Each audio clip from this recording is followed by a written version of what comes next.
I work as a wilderness guide in the Smoky Mountains, leading hiking tours for tourists who want to experience the raw beauty of Appalachia. I have spent the better part of my 28 years exploring these mountains, learning every trail, every ridge, every hidden waterfall that most people will never see. I grew up in Asheville, North Carolina, and my grandfather used to take me camping in these woods before I could even tie my own boots. He taught me how to read the forest, how to respect it, and most importantly, how to listen to what it was trying to tell you. I thought I knew these mountains. I thought there was nothing in these woods that could surprise me anymore. I was wrong. Last October, I decided to take some time off and do a solo camping trip on Balsam Mountain. It is a place I had been to dozens of times before, a familiar stretch of wilderness where the balsam fir trees grow so thick that the air smells sweet and clean, even in autumn. The trail is not heavily trafficked, which is exactly what I wanted. After spending all summer dealing with crowds of tourists who could not tell a white oak from a red maple, I needed solitude. I needed to reconnect with the mountains on my own terms. I packed light, just my tent, sleeping bag, some freeze-dried meals, my camera, and basic survival gear. I planned to stay 3 nights, hiking during the day and photographing the fall foliage, then spending my evenings by the fire reading and enjoying the silence. I arrived at the trailhead around noon on a Friday in late October. The weather was perfect, cool, and crisp, with a bright blue sky overhead. The leaves were at peak color, brilliant reds and oranges and yellows painting the mountainside. I hiked in about 6 miles to a spot I knew well, a small clearing beside a creek where the water runs clear and cold over smooth river stones. I had camped there before and always found it peaceful. The clearing is surrounded by thick forest on all sides, with the creek providing a natural barrier on one edge. It felt safe, familiar, like coming home. I set up my tent in the late afternoon, positioning it so I would have a good view of the sunrise through the trees. I gathered firewood, filtered some water from the creek, and made myself a simple dinner as the sun began to set behind the ridgeline. Everything was exactly as it should be. I sat by the fire that first night, listening to the sounds of the forest settling in for darkness. Owls called to each other in the distance. The creek babbled over rocks. Wind whispered through the balsam trees.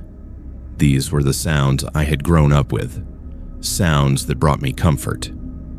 I fell asleep easily that night, lulled by the familiar symphony of the wilderness. Around 10 o'clock, I woke to a sound that did not belong. It was heavy footfalls moving through the underbrush, the kind of noise a large animal makes when it's not trying to be quiet. My first thought was bear.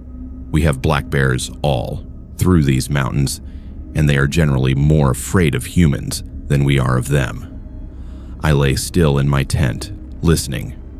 The footsteps circled my campsite slowly, methodically, staying just beyond the range of my fire, which had burned down to glowing embers. I could hear branches snapping under weight, leaves crunching. Whatever it was big. I reached for my flashlight and unzipped the tent flap slightly, shining the beam out into the darkness. The footsteps stopped immediately. I swept the light across the tree line, but saw nothing except shadows and the glint of eyes that could have belonged to any number of nocturnal animals. After a few minutes of silence, I convinced myself it was just a bear passing through. I secured my food bag higher in a tree, checked that everything was properly stored, and went back to sleep. The next morning, I woke at dawn and immediately went to inspect the perimeter of my camp. What I found made my blood run cold. Near the creek, pressed deep into the soft mud of the bank, were handprints. But these were not human handprints, and they were not bear prints either. They were massive, easily twice the size of my own hand, with long fingers that ended in what looked like claw marks. The prints were fresh, made sometime during the night. I crouched down to examine them more closely, my heart pounding in my chest. The shape was almost human, with a clear palm and 5 distinct digits, but the proportions were all wrong. The fingers were too long, the palm too wide. I took several photographs, making sure to include my own hand in the frame for scale. I followed the prints along the creek bed and found something even more disturbing. About 20 yards from my tent, there was a tree with deep gouges carved into the bark. The marks were fresh, the wood underneath still pale and raw. They started about 8 feet off the ground and dragged downward in 4 parallel lines, as if something with massive claws had raked them down the trunk. I stood next to the tree and reached up as high as I could. My fingertips barely reached the top of the highest mark. Whatever made those gouges had a reach far beyond any human, and far beyond any black bear I had ever encountered. I should have left right then. Every instinct I had was screaming at me to pack up and hike out, but I am stubborn, and I am a scientist at heart. I needed to understand what I was dealing with. I spent the day hiking the area, looking for more signs. I found tracks in several places, always the same oversized handprints following no clear path. I checked my wildlife guides, compared the prints to every known animal in the region. Nothing matched. Black bears have 5 toes and a distinct pad pattern. These prints had fingers. I thought about mountain lions, but they are incredibly rare in this part of North Carolina, and besides, their prints look nothing like what I was seeing. That afternoon, while I was fishing in the creek about a quarter mile from my camp, I caught a smell that made my stomach turn. It was the thick, rotten stench of decay, like meat left in the sun for days. I looked around trying to locate the source, and that is when I saw it across the creek, standing in the shadows beneath a stand of hemlocks. It was tall, far taller than any man, covered in dark brown hair that hung in matted clumps from its body. It stood upright on 2 legs, its arms hanging long at its sides. I could not make out its face clearly in the shadows, but I could see the shape of it, broad and heavy. For a moment, neither of us moved. We just stared at each other across the water. My camera was hanging around my neck, and I slowly, carefully raised it to take a photograph. The moment my hand touched the camera, the thing moved. It did not run like a bear or a deer. It simply turned and vanished into the forest with a speed that seemed physically impossible for something that size. I stood there in the creek, water rushing around my boots, my hand shaking so badly I could barely hold the camera. I managed to snap a few shots in the direction it had gone, but when I reviewed them later, there was nothing but trees and shadows. Whatever I had seen moved faster than I could process. I scrambled back to my campsite, my heart hammering in my chest, and seriously considered packing up right then and leaving. But the sun was already starting to set, and I knew hiking out in the dark would be dangerous, especially with something that large moving through the woods. I decided to stay one more night, keep a big fire going, and leave at first light. That second night was the longest night of my life. I kept the fire roaring, feeding it constantly, using far more wood than I should have. I did not care. I needed the light. Needed the sense of security that fire provides, even if it was just an illusion. Around 8 o'clock, as full darkness settled over the mountains, I heard it again. The heavy footfalls circling my camp, but this time they were closer, more deliberate. Whatever it was not just passing through anymore. It was watching me. I could feel eyes on me from every direction, a weight of attention that pressed down on my shoulders like a physical thing. Then I heard the breathing, slow, deep, raspy breaths coming from just beyond my firelight. I grabbed my flashlight and shone it toward the sound. For just a second, the beam caught something at the edge of the clearing. It was standing there, just outside the circle of light, towering over the underbrush. I saw the outline of its massive frame, the shape of broad shoulders, long arms. The light reflected off its eyes, 2 points of pale yellow that glowed in the darkness. Then it made a sound, a low, guttural vocalization that was neither growl nor roar, something that seemed to vibrate through my chest. I have heard every sound the Appalachian wilderness has to offer. I have heard mountain lions scream, bears huff and moan, owls shriek. This was none of those things. This was something else entirely. Something that made the hair on the back of my neck stand straight up. I backed toward my tent, keeping the flashlight trained on where I had seen it, but it was already gone. The breathing stopped. The footsteps faded. I stood there in the firelight, every muscle tensed, waiting for it to come back. An hour passed, then 2. Nothing. Just silence. Around 2 in the morning, I finally worked up the courage to retreat into my tent. I did not sleep. I lay there, with my knife in one hand and my flashlight in the other, listening to every sound, every rustle of leaves, every crack of a branch.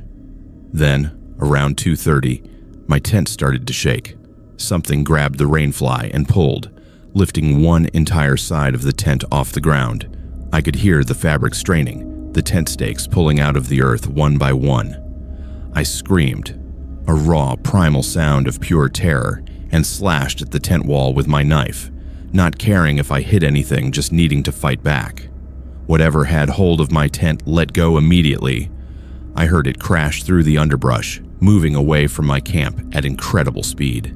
In the distance, dogs started barking, their voices carrying across the valley from some distant farmhouse miles away. The sound of those dogs was the most beautiful thing I had ever heard, because it meant I was not alone out here, that there was civilization somewhere beyond these trees. I did not wait for morning. I tore down my tent in the dark, stuffed everything into my pack without bothering to organize it, and started hiking out by the light of my headlamp.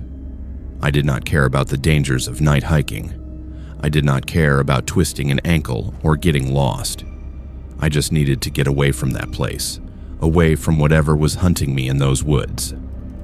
I hiked the 6 miles back to the trailhead in just under 2 hours, practically running the entire way, constantly checking over my shoulder to make sure nothing was following me. When I finally reached my truck as the sun was just beginning to lighten the eastern sky, I sat in the driver's seat and shook for 20 minutes before I could even get the key in the ignition. I drove straight to the ranger station and filed a report. I told them everything, showed them the photographs of the handprints, described what I had seen. The ranger, an older man named Tom who I had known for years, listened carefully. When I finished, he leaned back in his chair and nodded slowly. He told me I was not the first person to report something like that on Balsam Mountain. Over the years, there had been dozens of reports from campers and hikers who described a large, upright creature covered in hair. Most people did not report it because they were afraid of being laughed at. The official position was that people were seeing black bears and misidentifying them due to poor lighting or fear. But Tom said, off the record, that he had seen tracks himself that did not match any known animal. He advised me not to camp alone in that section of the mountain anymore. I took his advice. I still work as a wilderness guide. I still take people into the backcountry, but I have never returned to that clearing beside the creek on Balsam Mountain, and I never will. I have heard the old stories, the legends that the locals tell about the Boojum, a creature that is part man and part beast, covered in shaggy gray hair, standing 8 feet tall. I always thought those were just folk tales, stories made up to scare tourists. I do not think that anymore. I kept the photographs I took that weekend. Most of them are useless, blurry shots of trees and shadows taken in panic. But there is one photograph that I look at sometimes late at night when I cannot sleep. It is a shot I took on that second afternoon, just before sunset, while I was setting up for some landscape photography. In the frame, you can see the clearing, the creek, the fall colors brilliant in the fading light. But there, in the tree line on the far left side of the image, partially obscured by a hemlock tree, there is a dark shape. It is tall, too tall to be a person, with broad shoulders and long arms. When I zoom in on it, I can almost make out the texture of hair, the suggestion of a face turned toward my camera. I swear on everything I hold sacred that shape was not there when I pressed the shutter. I was focused on the landscape, on capturing the light. I did not see it until I reviewed my photos days later. Whatever lives on Balsam Mountain, it is real. It is not a bear, it is not a myth, and it does not want to be found. I consider myself lucky that it let me leave that mountain alive. Some nights I wake up in a cold sweat, remembering the sound of my tent being lifted off the ground, the feeling of being watched by something that should not exist. I sleep with my bedroom door locked now, even though I live in town, even though I am miles away from those mountains. Because part of me will always be back in that clearing, standing in the firelight, staring into the darkness at something I cannot explain. I still love the Appalachian Mountains. They are my home, my sanctuary, the place where I feel most alive. But I have learned to respect the fact that there are things in these ancient hills that we do not understand, things that have lived here far longer than we have, things that watch us from the shadows when we venture too deep into their territory. The mountains are not ours. We are just visitors, temporary guests in a wilderness that keeps its secrets close. To whatever it was that circled my camp on Balsam Mountain, to the thing that watched me from across the creek, to the creature that shook my tent in the dead of night, I hope our paths never cross again. You can keep your mountain. I will find my peace elsewhere. I'm a 31-year-old high school English teacher from Charlotte, and I have always loved the mountains. Growing up in the city, the wilderness felt like freedom to me, a place where I could disconnect from the constant noise and stress of everyday life. I started hiking in my 20s, gradually working my way up from day hikes to overnight backpacking trips. By the time this happened, I had logged hundreds of miles on trails across North Carolina, Virginia, and Tennessee.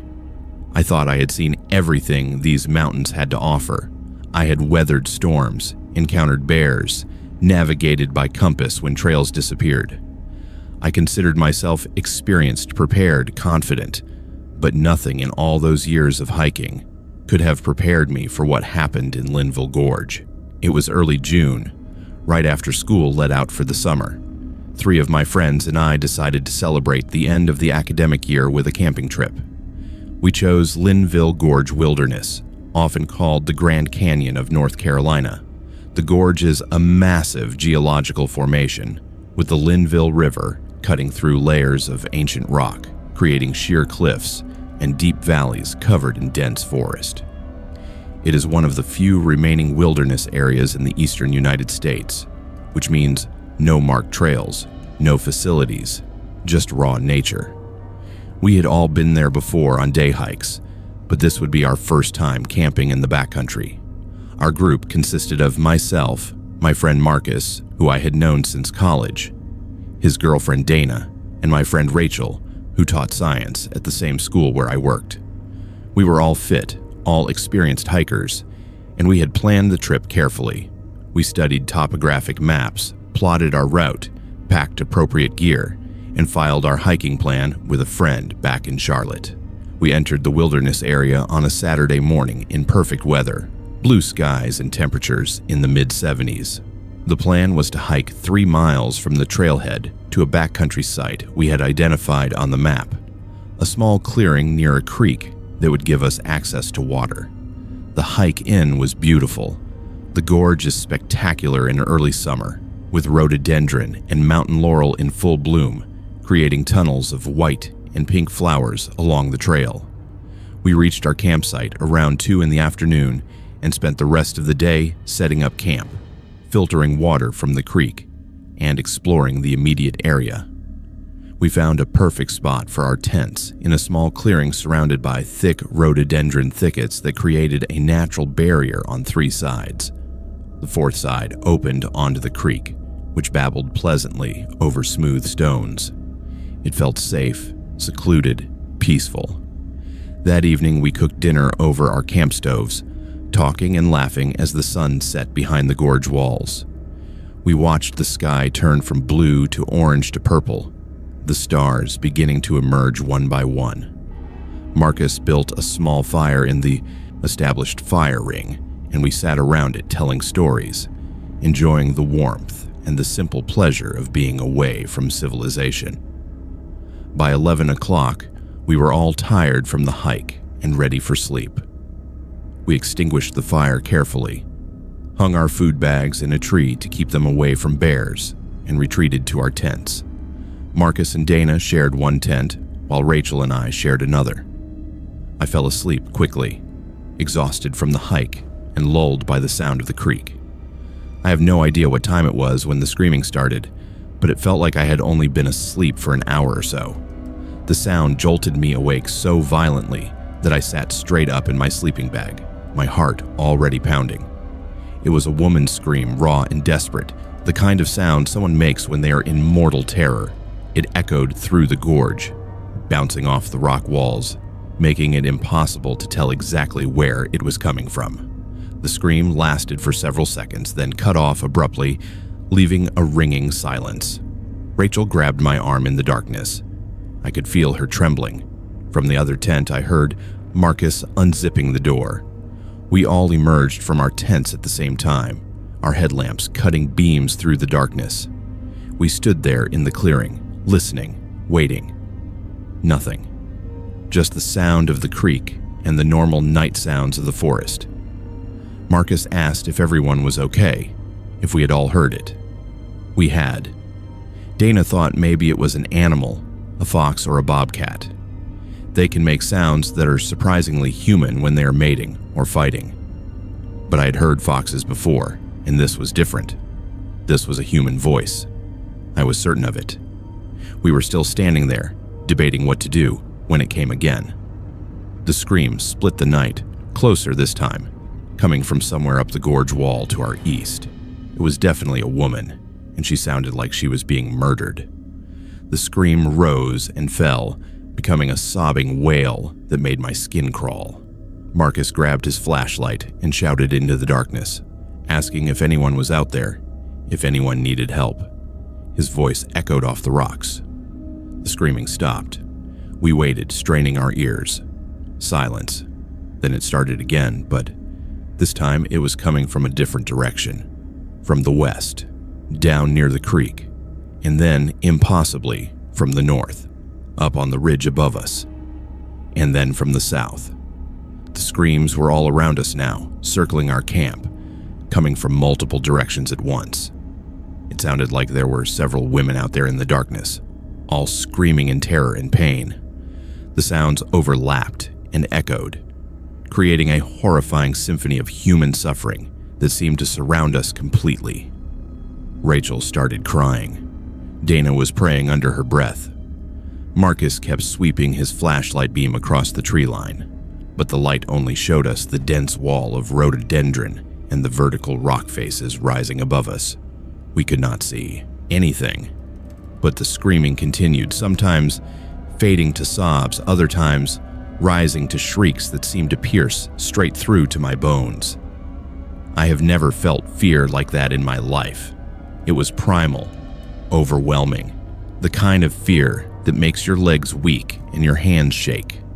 The screaming went on for what felt like an eternity, but was probably about 20 minutes. During that time, I noticed something else that made the situation even more disturbing. The forest had gone completely silent.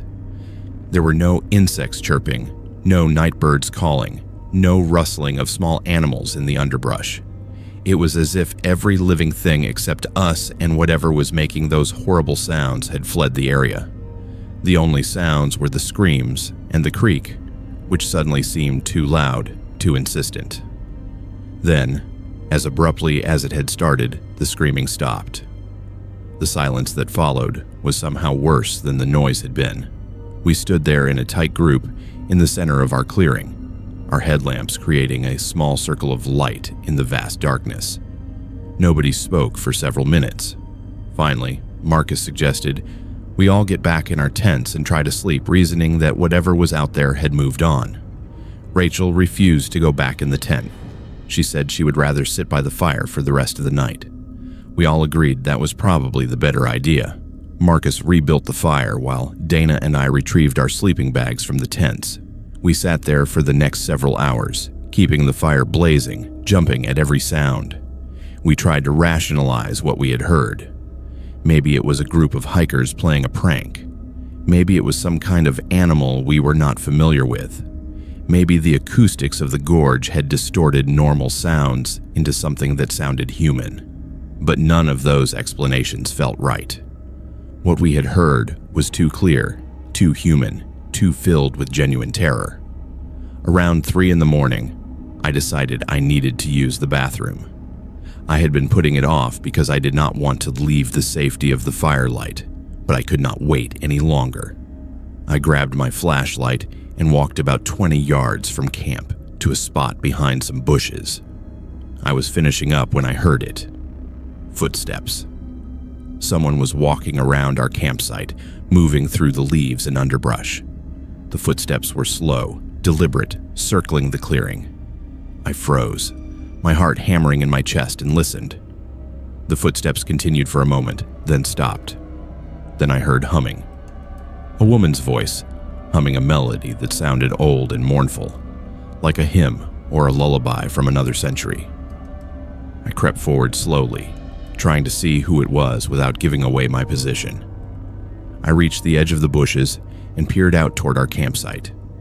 The fire was still burning, and in its light, I could see my 3 friends sitting exactly where I had left them. All of them staring toward the far side of the clearing. Between 2 of our tents stood a figure in a white dress.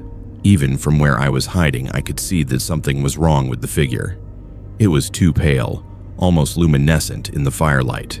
The woman's hair was long and hung down her back, and it appeared to be wet, dripping water onto the ground even though it had not rained. The figure was humming, swaying slightly, as if to music only she could hear. Her back was to me, so I could not see her face. I wanted to run, wanted to scream, wanted to do anything except stand there watching, but my body would not obey. I was paralyzed by a fear so complete that I could not even breathe properly. The humming continued for what might have been 30 seconds or 3 minutes. Time seemed to stop. Then Marcus yelled. He shouted something I could not make out, and the figure in white stopped humming. Slowly, terribly slowly, she began to turn her head, rotating it in a way that seemed wrong, as if her neck could bend further than it should. I could see her profile beginning to come into view, and I realized with horror that I did not want to see her face. Every instinct I had was screaming at me not to look at her face. Before she completed the turn, the figure vanished. She did not walk away or run. She simply disappeared like smoke dispersing in wind, there one moment and gone the next. I heard myself make a sound, a whimper of pure terror, and I ran back to the fire. My friends were all standing now, all of them pale and shaking. Rachel grabbed me and asked where I had been. I told her I had been behind the bushes, that I had seen the woman too. Marcus said he had seen her walk right through where one of our tents was standing, as if the tent was not even there. None of us went back in our tents that night.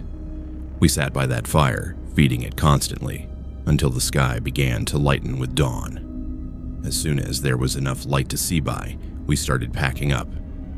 Nobody spoke much. We were all too shaken, too exhausted, too overwhelmed by what we had experienced.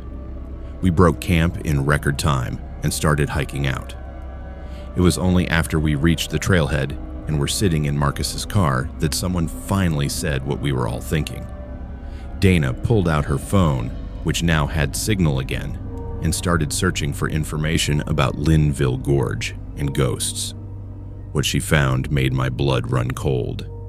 There were legends, dozens of them, about a woman who haunts the gorge. The stories vary in the details, but they all agree on the basic facts. Sometime in the 1800s, a woman died in the gorge under tragic circumstances. Some accounts say she was murdered by her husband, and her body was thrown into the river. Others say she drowned while trying to cross the flooded river during a storm.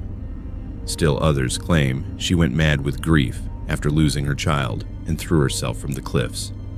Whatever the true story, the legend says her spirit still wanders the gorge, screaming for help, searching for something she lost. Hikers have been reporting encounters with her for generations. Some hear screaming in the night.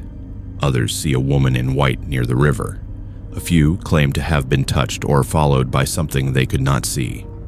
The encounters are consistent enough that the locals have a name for her, though nobody seems to know what it is. They just call her the Woman in White, or the Screaming Woman of Linville Gorge.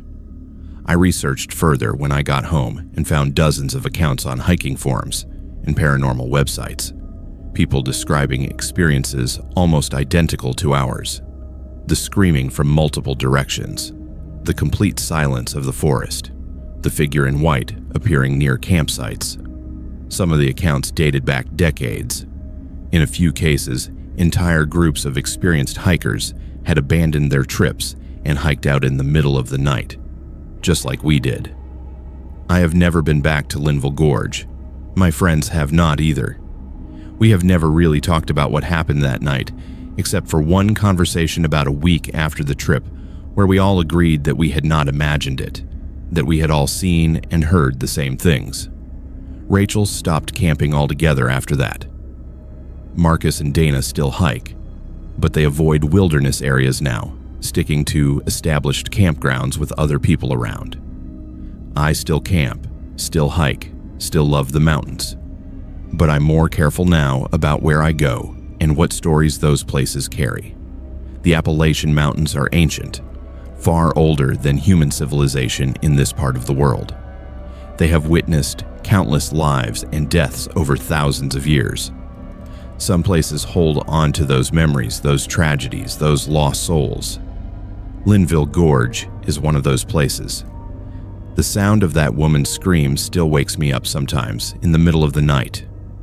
I sit up in bed, heart racing, listening for it, before I remember that I'm in my apartment in Charlotte, miles away from that gorge, and I think about her, whoever she was, whatever happened to her that binds her spirit to that place. I think about the look on her face that I almost saw, the face that Marcus told me later was not a face at all, just a pale blank space where a face should be. To the woman in white who walks the Linville Gorge, I hope you find peace. I hope you find whatever it is you are searching for in those dark woods and along that river. And I hope you understand why I can never come back. Your gorge is beautiful, but it belongs to you now, and to whatever sorrow keeps you there. I will carry the memory of you with me always, but from a distance, from the safety of places where the dead rest quietly and the screaming stops at dawn. I have been a park ranger for the Tennessee Wildlife Resources Agency for 12 years now. I'm 35 years old, and before this job I served 6 years in the Army, including 2 tours overseas. I mention that because people sometimes ask me if I scare easily, if I am the type to jump at shadows or imagine things that are not there. The answer is no. My job requires a steady head and clear judgment. I have dealt with injured hikers, aggressive wildlife, search and rescue operations, and the occasional criminal activity on public lands. I have seen people at their worst and nature at its most unforgiving. I thought I had a pretty good handle on what was possible and what was not. Then I responded to a call about an abandoned campsite near the Appalachian Trail, and everything I thought I knew about these mountains got turned upside down. It was mid-September, just as the leaves were starting to turn. A group of through hikers had reported finding a campsite that appeared to have been abandoned in a hurry. They said the tent was still standing, gear was scattered everywhere, and there were signs that whoever had been camping there left without packing up properly. That alone was not particularly unusual. Sometimes people get spooked by wildlife or bad weather and bug out quickly. But what made this report concerning was that the hikers said they found personal identification at the site. And when they tried to report it to local authorities, they discovered that the person whose ID they found had been reported missing 2 weeks earlier. I hiked in with another ranger named Tom, who is about 10 years older than me and has worked these mountains his entire adult life. We took the report seriously, but figured we would probably find a reasonable explanation. Maybe the guy had gotten lost and wandered off looking for the trail. Maybe he had a medical emergency and someone had already evacuated him. Maybe he had just gotten fed up with camping and hitched a ride out, leaving his gear behind. It happens more often than you would think.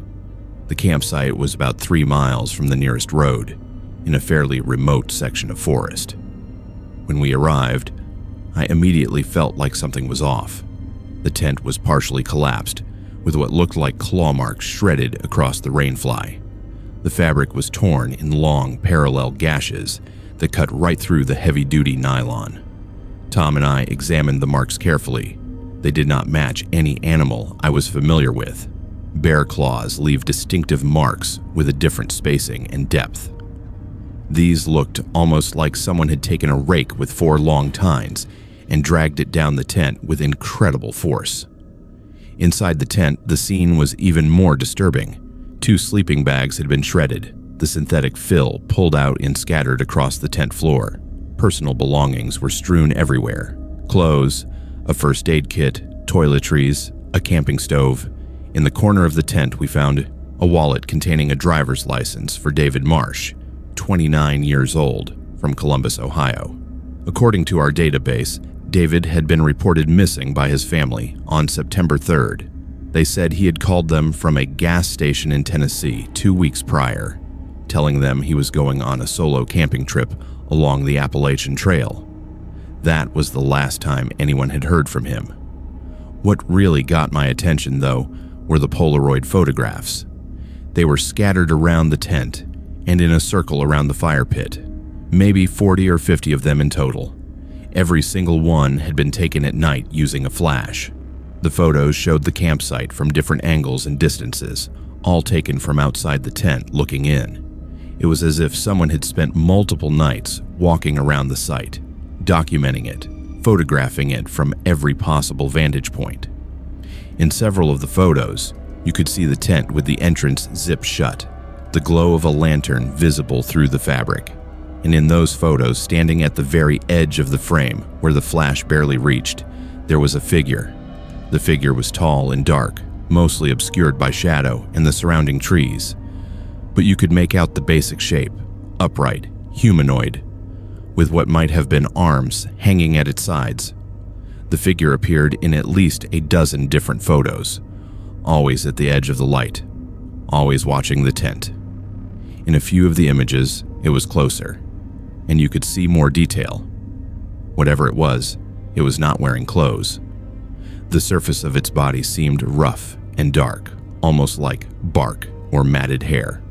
Tom and I spread the photos out on the ground and arranged them by date. The Polaroids had date stamps printed on the bottom. They spanned 3 consecutive nights, from September 1st through September 3rd. The progression was disturbing. On the first night, the figure appeared in only 2 photos, both taken from a distance of maybe 50 feet. On the second night, it appeared in 6 photos, and it was closer, maybe 30 feet from the tent. On the third night, it was in nearly every photo, and in the last few images, it was standing just a few feet from the tent entrance. The final photo in the sequence showed the tent with the entrance unzipped from the inside, the zipper pulled down and the flaps hanging open. There was no figure visible in that photo, but there was something else that made my stomach drop. On the tent floor, just inside the entrance, there was a dark stain that looked an awful lot like blood. Tom called it in while I continued to search the area. I found the blood Tom had seen in the photo, dried now but still clearly visible on the tent floor and on the ground just outside the entrance. It was not a massive amount, maybe equivalent to what you would see from a bad cut or nosebleed, but it was enough to be concerning. I collected samples and photographed everything, following proper evidence protocols. We also found David's cell phone in the tent, dead but undamaged. His backpack was there too, along with most of his camping gear. The only things that seemed to be missing were his hiking boots and his knife. While I was documenting the scene, Tom called me over to the perimeter of the campsite. He had found something following a trail of disturbed earth and broken vegetation leading away from the camp into the deeper woods.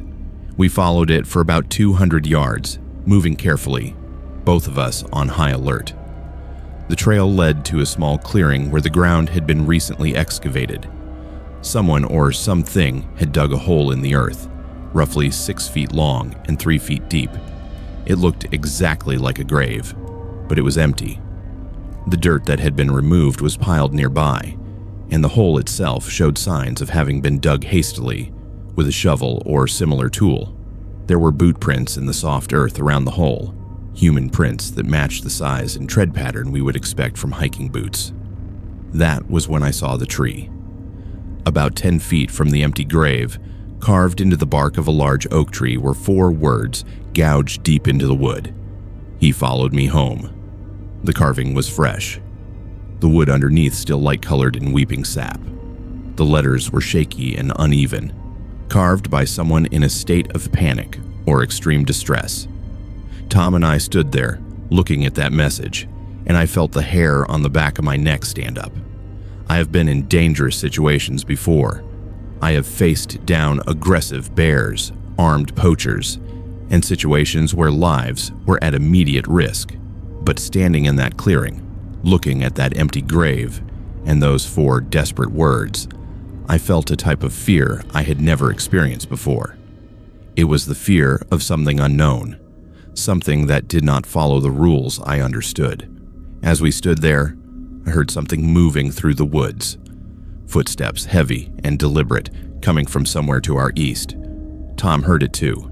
We both drew our sidearms and called out, identifying ourselves as park rangers and ordering whoever was out there to show themselves. The footsteps stopped. Then, after a moment of silence, they started again, but now they were moving parallel to our position, circling around us.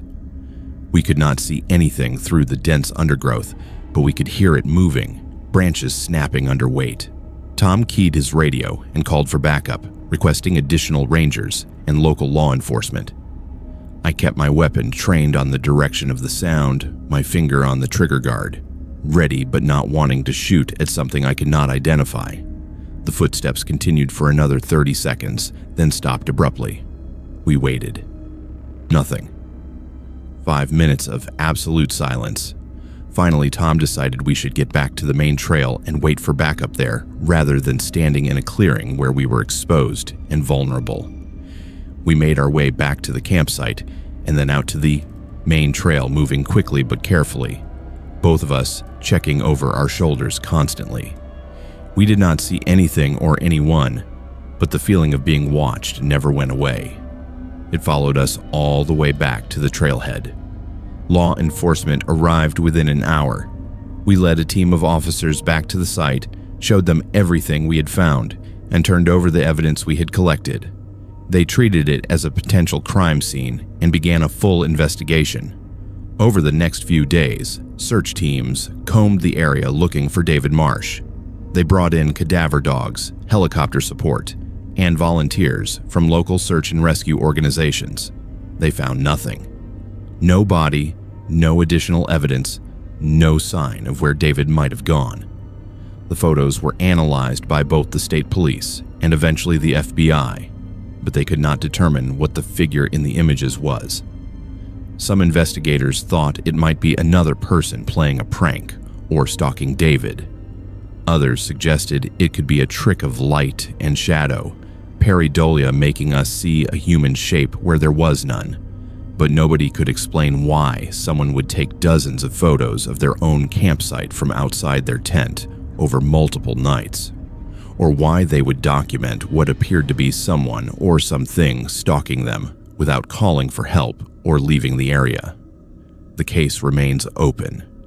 David Marsh is still listed as missing. His family has offered a reward for any information, but nothing has come forward. The official position is that David likely got disoriented and died of exposure somewhere in the vast wilderness, and his body simply has not been found yet. It happens. The mountains are bigger than people realize, and there are places where a body could lie undiscovered for decades. But I do not think that is what happened. I think about those photos, about the progression of that figure getting closer to the tent night after night. I think about the empty grave and those 4 words carved into the tree. I think about the footsteps Tom and I heard circling us in the woods. And I think about something Tom said on the hike back out that day. He told me that these mountains are old, older than we can really comprehend, and that there are things living in them that do not want to be found, things that were here long before humans arrived and will be here long after we are gone. I transferred to a different district 6 months after this incident. I told my supervisors it was for personal reasons, which was true in a way. I could not keep working that section of forest knowing what I knew, seeing that abandoned campsite every time I closed my eyes. I still think about David Marsh. I wonder what happened during those 3 nights he spent being watched by something at the edge of his firelight. I wonder if he dug that grave for himself, knowing what was coming, or if he dug it for something else, and I wonder where he is now, if he is even still alive. I have learned to accept that there are questions I will never have answers to, mysteries that will never be solved. These mountains keep their secrets. Whatever took David Marsh, whatever was captured in those Polaroid photos standing at the edge of the darkness, it is still out there. Other rangers have reported finding similar abandoned campsites over the years, always with the same pattern. Gear left behind, signs of a hasty departure, and sometimes, if you look carefully, evidence that something was watching from the trees. To David Marsh, wherever you are, I hope you found peace. And to whatever walks these mountains in the darkness, whatever follows hikers and watches from the shadows, I hope our paths never cross. Some things are better left unknown. Some places better left unexplored. The wilderness will always have its mysteries, and maybe that is how it should be. I am a 26-year-old landscape photographer from Richmond, Virginia. My work focuses on capturing the natural beauty of the mid-Atlantic region, and I have spent countless hours hiking through wilderness areas with my camera, waiting for that perfect light, that perfect moment when nature reveals something extraordinary. I'm used to being alone in remote places. In fact, I prefer it. When you are alone, you notice things you would miss in a group. The way light filters through morning mist. The sound of a creek that has carved its path through stone for thousands of years. The absolute silence that comes just before dawn. I've always felt safe in the wilderness, more at home among the trees than I ever do in the city. That feeling of safety ended on a cold November morning in the Dolly Sods wilderness of West Virginia. Dolly Sods is a unique place, a high-altitude plateau covered in heath barrens and stunted spruce trees that look more like something you would find in Canada than in West Virginia. The landscape is otherworldly, with red spruce and cranberry bogs, creating an ecosystem unlike anywhere else in the region. I had been planning this trip for months, waiting for the right conditions. I wanted to capture sunrise over the bogs when the autumn colors would still be present, but the higher elevation would give me a chance at frost and maybe even an early snow. The weather forecast called for clear skies and temperatures in the low 30s, perfect for what I had in mind. I arrived at the trailhead late on a Friday afternoon in early November and hiked in about 4 miles to a spot I had scouted on a previous day trip. There is a rocky outcrop that overlooks a series of bogs and provides a panoramic view of the plateau stretching toward the distant ridgelines. I set up my tent near the outcrop, positioning it to be sheltered from the wind that constantly sweeps across the exposed highland. By the time I had camp established and had eaten a simple dinner, the sun was setting in a spectacular display of orange and purple. I took a few test shots, checking my settings and planning my compositions for the morning. Everything was perfect. As darkness fell, I retreated to my tent and settled in for the night. The plan was to sleep for a few hours, then wake around 4 in the morning to be in position for sunrise. I had done this routine dozens of times before. I set my alarm, crawled into my sleeping bag, and fell asleep listening to the wind rustling through the stunted spruce trees. I woke suddenly around 2 in the morning, though my alarm had not gone off. Something had pulled me out of sleep, some sound or sensation that my subconscious registered as wrong. I lay there in my sleeping bag, listening. At first I heard nothing unusual, just the wind and the normal sounds of the forest at night. Then I noticed something that made me uneasy. The air inside my tent felt different, heavier somehow, and when I exhaled I could see my breath condensing in the beam of my headlamp. The temperature had dropped significantly, which was not unusual for this elevation, but there was something else. A smell. Damp and earthy, like wet stone and rotting vegetation. I unzipped my tent flap slightly and looked outside. What I saw made my heart skip a beat. Fog.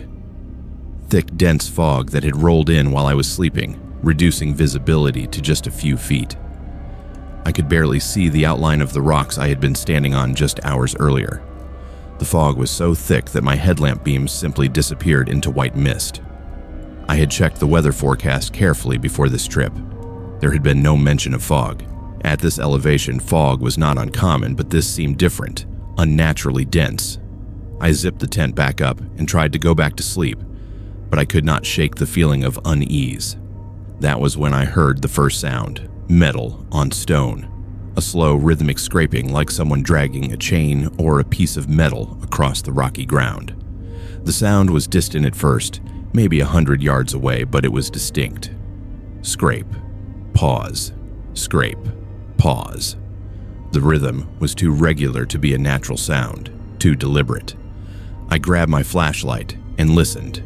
The scraping continued for perhaps a minute, then stopped. In the silence that followed, I heard something else. Footsteps. Heavy, uneven footsteps moving through the fog, coming from the direction where I had heard the scraping. But the gait was wrong, irregular, as if whatever was making the sound was dragging something or limping badly.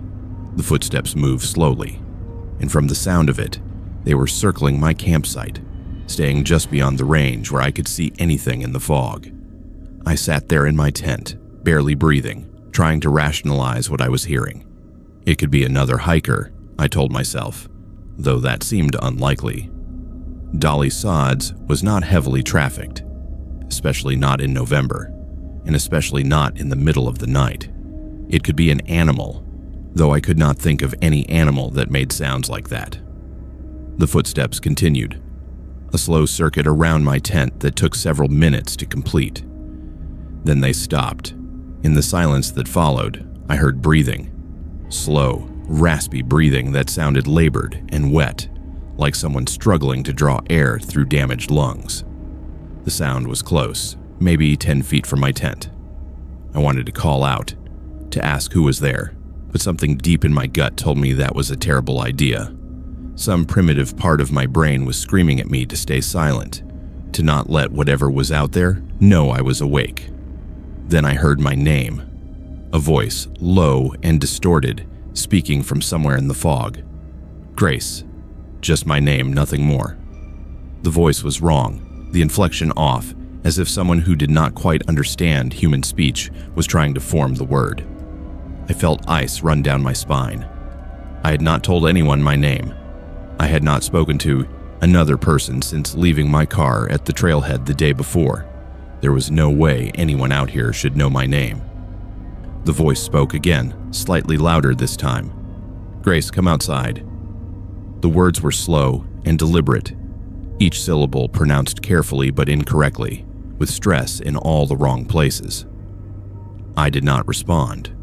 I sat frozen in my sleeping bag, my flashlight clutched in one hand, trying to decide what to do. Every instinct I had was telling me not to answer, not to acknowledge the voice. The breathing continued for another minute. Then the footsteps resumed, moving away from my tent back into the fog. I could hear the scraping sound again, that metallic dragging noise, receding into the distance. I sat there in the darkness, my heart pounding so hard I could feel it in my throat. Minutes passed. The sounds faded. But I knew, with absolute certainty, that whatever had been outside my tent was still out there in the fog, waiting. I did not move. I did not make a sound. I sat there with my flashlight off, listening to every tiny noise, analyzing every shift in the wind. Around 3 a.m, I heard the footsteps return. This time they were closer, moving directly toward my tent. I could hear the fog itself seeming to part as something large moved through it. The footsteps stopped right outside my tent. I could hear the breathing again, that awful wet rasping, coming from just on the other side of the thin nylon fabric. Then something touched my tent. I felt pressure against the wall, moving slowly from the bottom upward, as if something was running its hand along the outside of the tent. I could see the fabric pressing inward, could make out the shape of what might have been fingers, but the proportions were wrong. The fingers were too long, the joints bending at angles that did not match human anatomy. The pressure increased, and I realized with horror that whatever was touching my tent could tear through the fabric easily if it wanted to. I did the only thing I could think of. I screamed, a raw, primal scream of terror and defiance, throwing my full body weight against the opposite wall of the tent. The pressure immediately released. I heard a sound that might have been surprise or might have been something else entirely, and then rapid movement. Whatever had been touching my tent pulled back and moved away quickly. The footsteps receded into the fog, faster now, the uneven gait turning into something that almost sounded like running. I sat there shaking, my breath coming in short gasps, listening as the footsteps faded into the distance. I waited for them to come back, certain that whatever it was would return. But the minutes ticked by and there was only silence. The fog remained thick and impenetrable, but the presence was gone. I could feel the difference, as if some oppressive weight had been lifted from the air. I did not sleep for the rest of the night.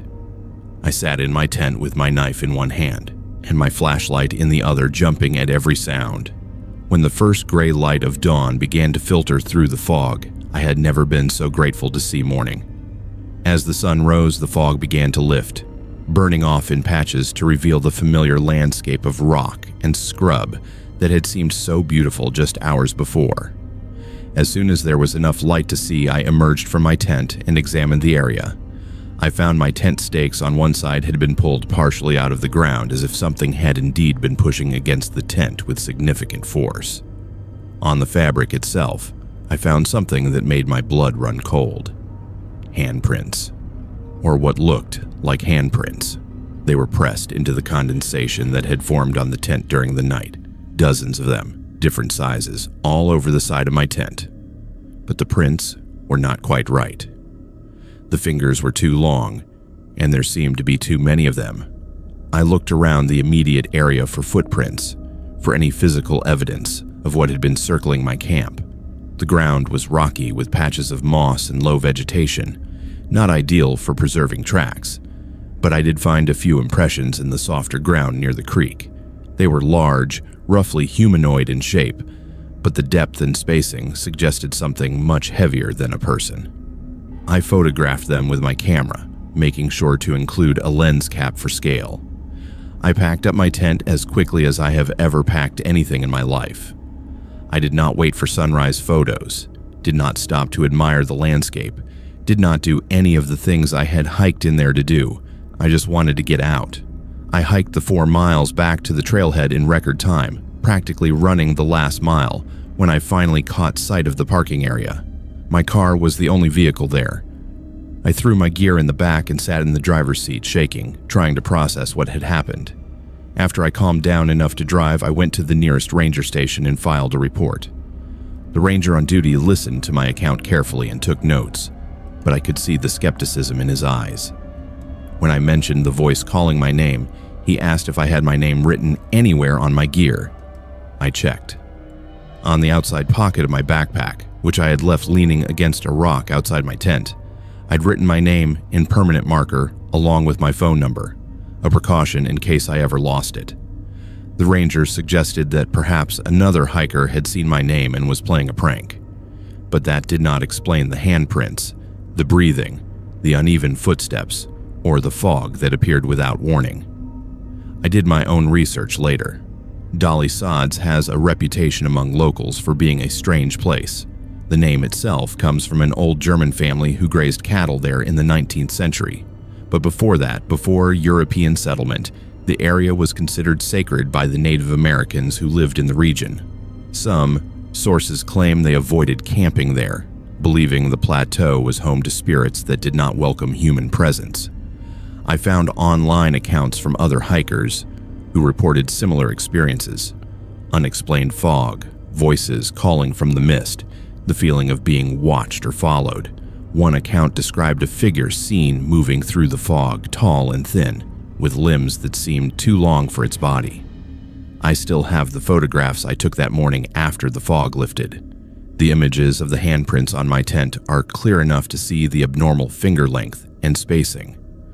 The footprint impressions near the creek are less distinct, but they show something large and bipedal moved through my camp. I have shown these photos to biologists and trackers. Nobody can identify what made them. I have not been back to Dolly Sods, and I have no plans to return. I still work as a landscape photographer.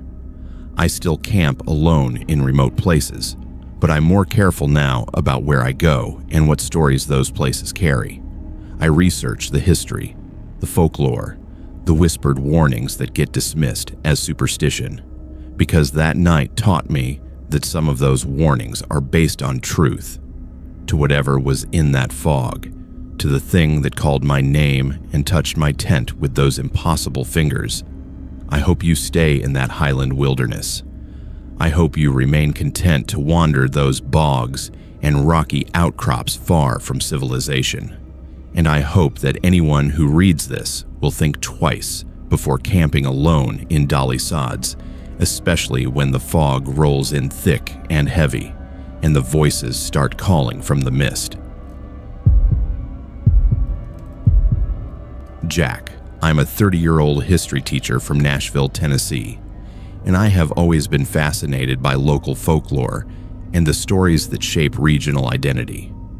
Growing up in the South, you are surrounded by ghost stories and legends that have been passed down through generations. Most of them I never took seriously. They were entertainment, cautionary tales, ways of making sense of tragedies from the past.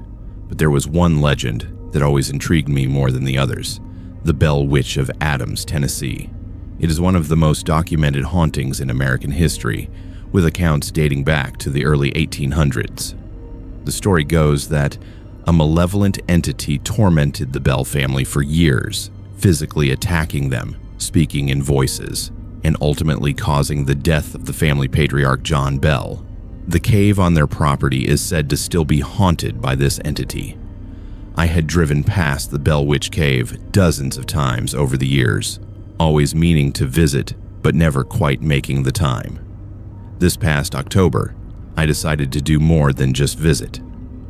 I wanted to experience the place the way people would have experienced it in the 1800s, without the safety of a tour group or the comfort of a car parked nearby.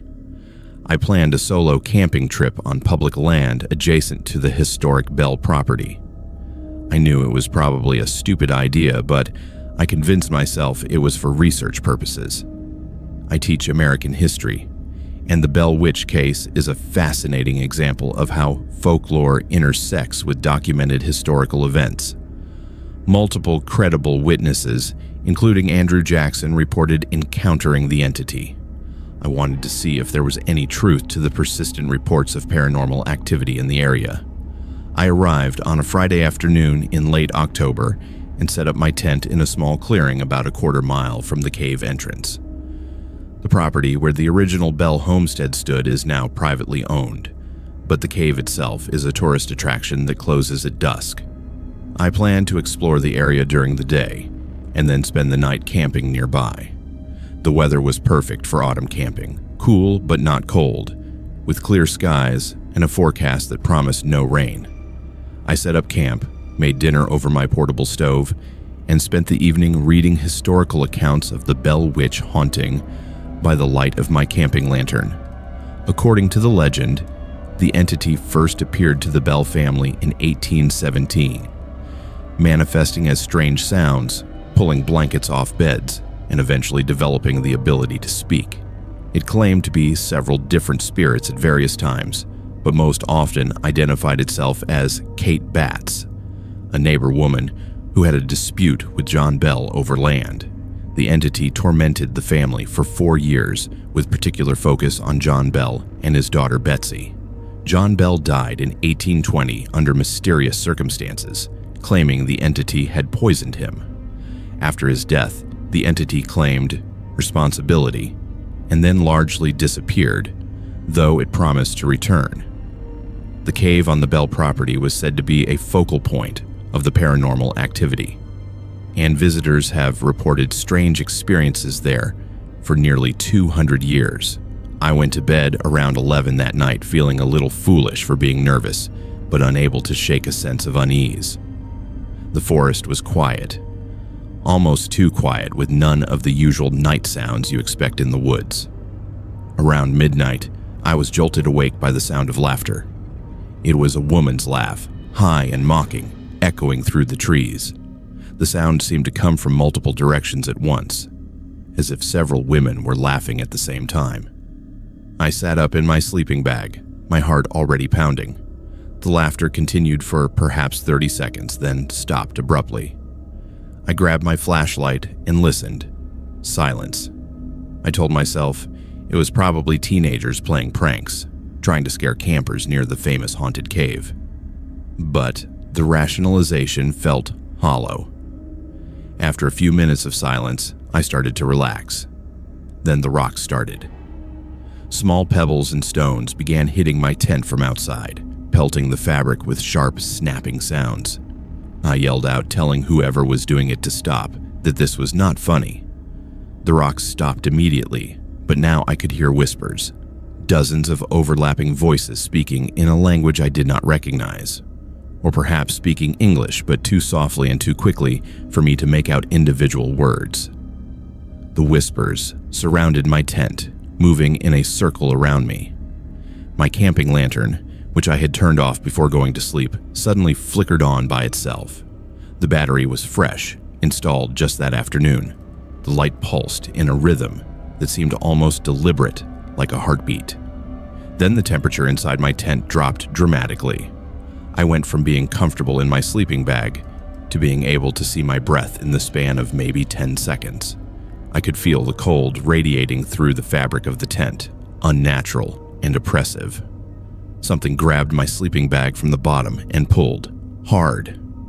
I was yanked several inches toward the tent entrance before I managed to grab the sides of my sleeping bag and pull back.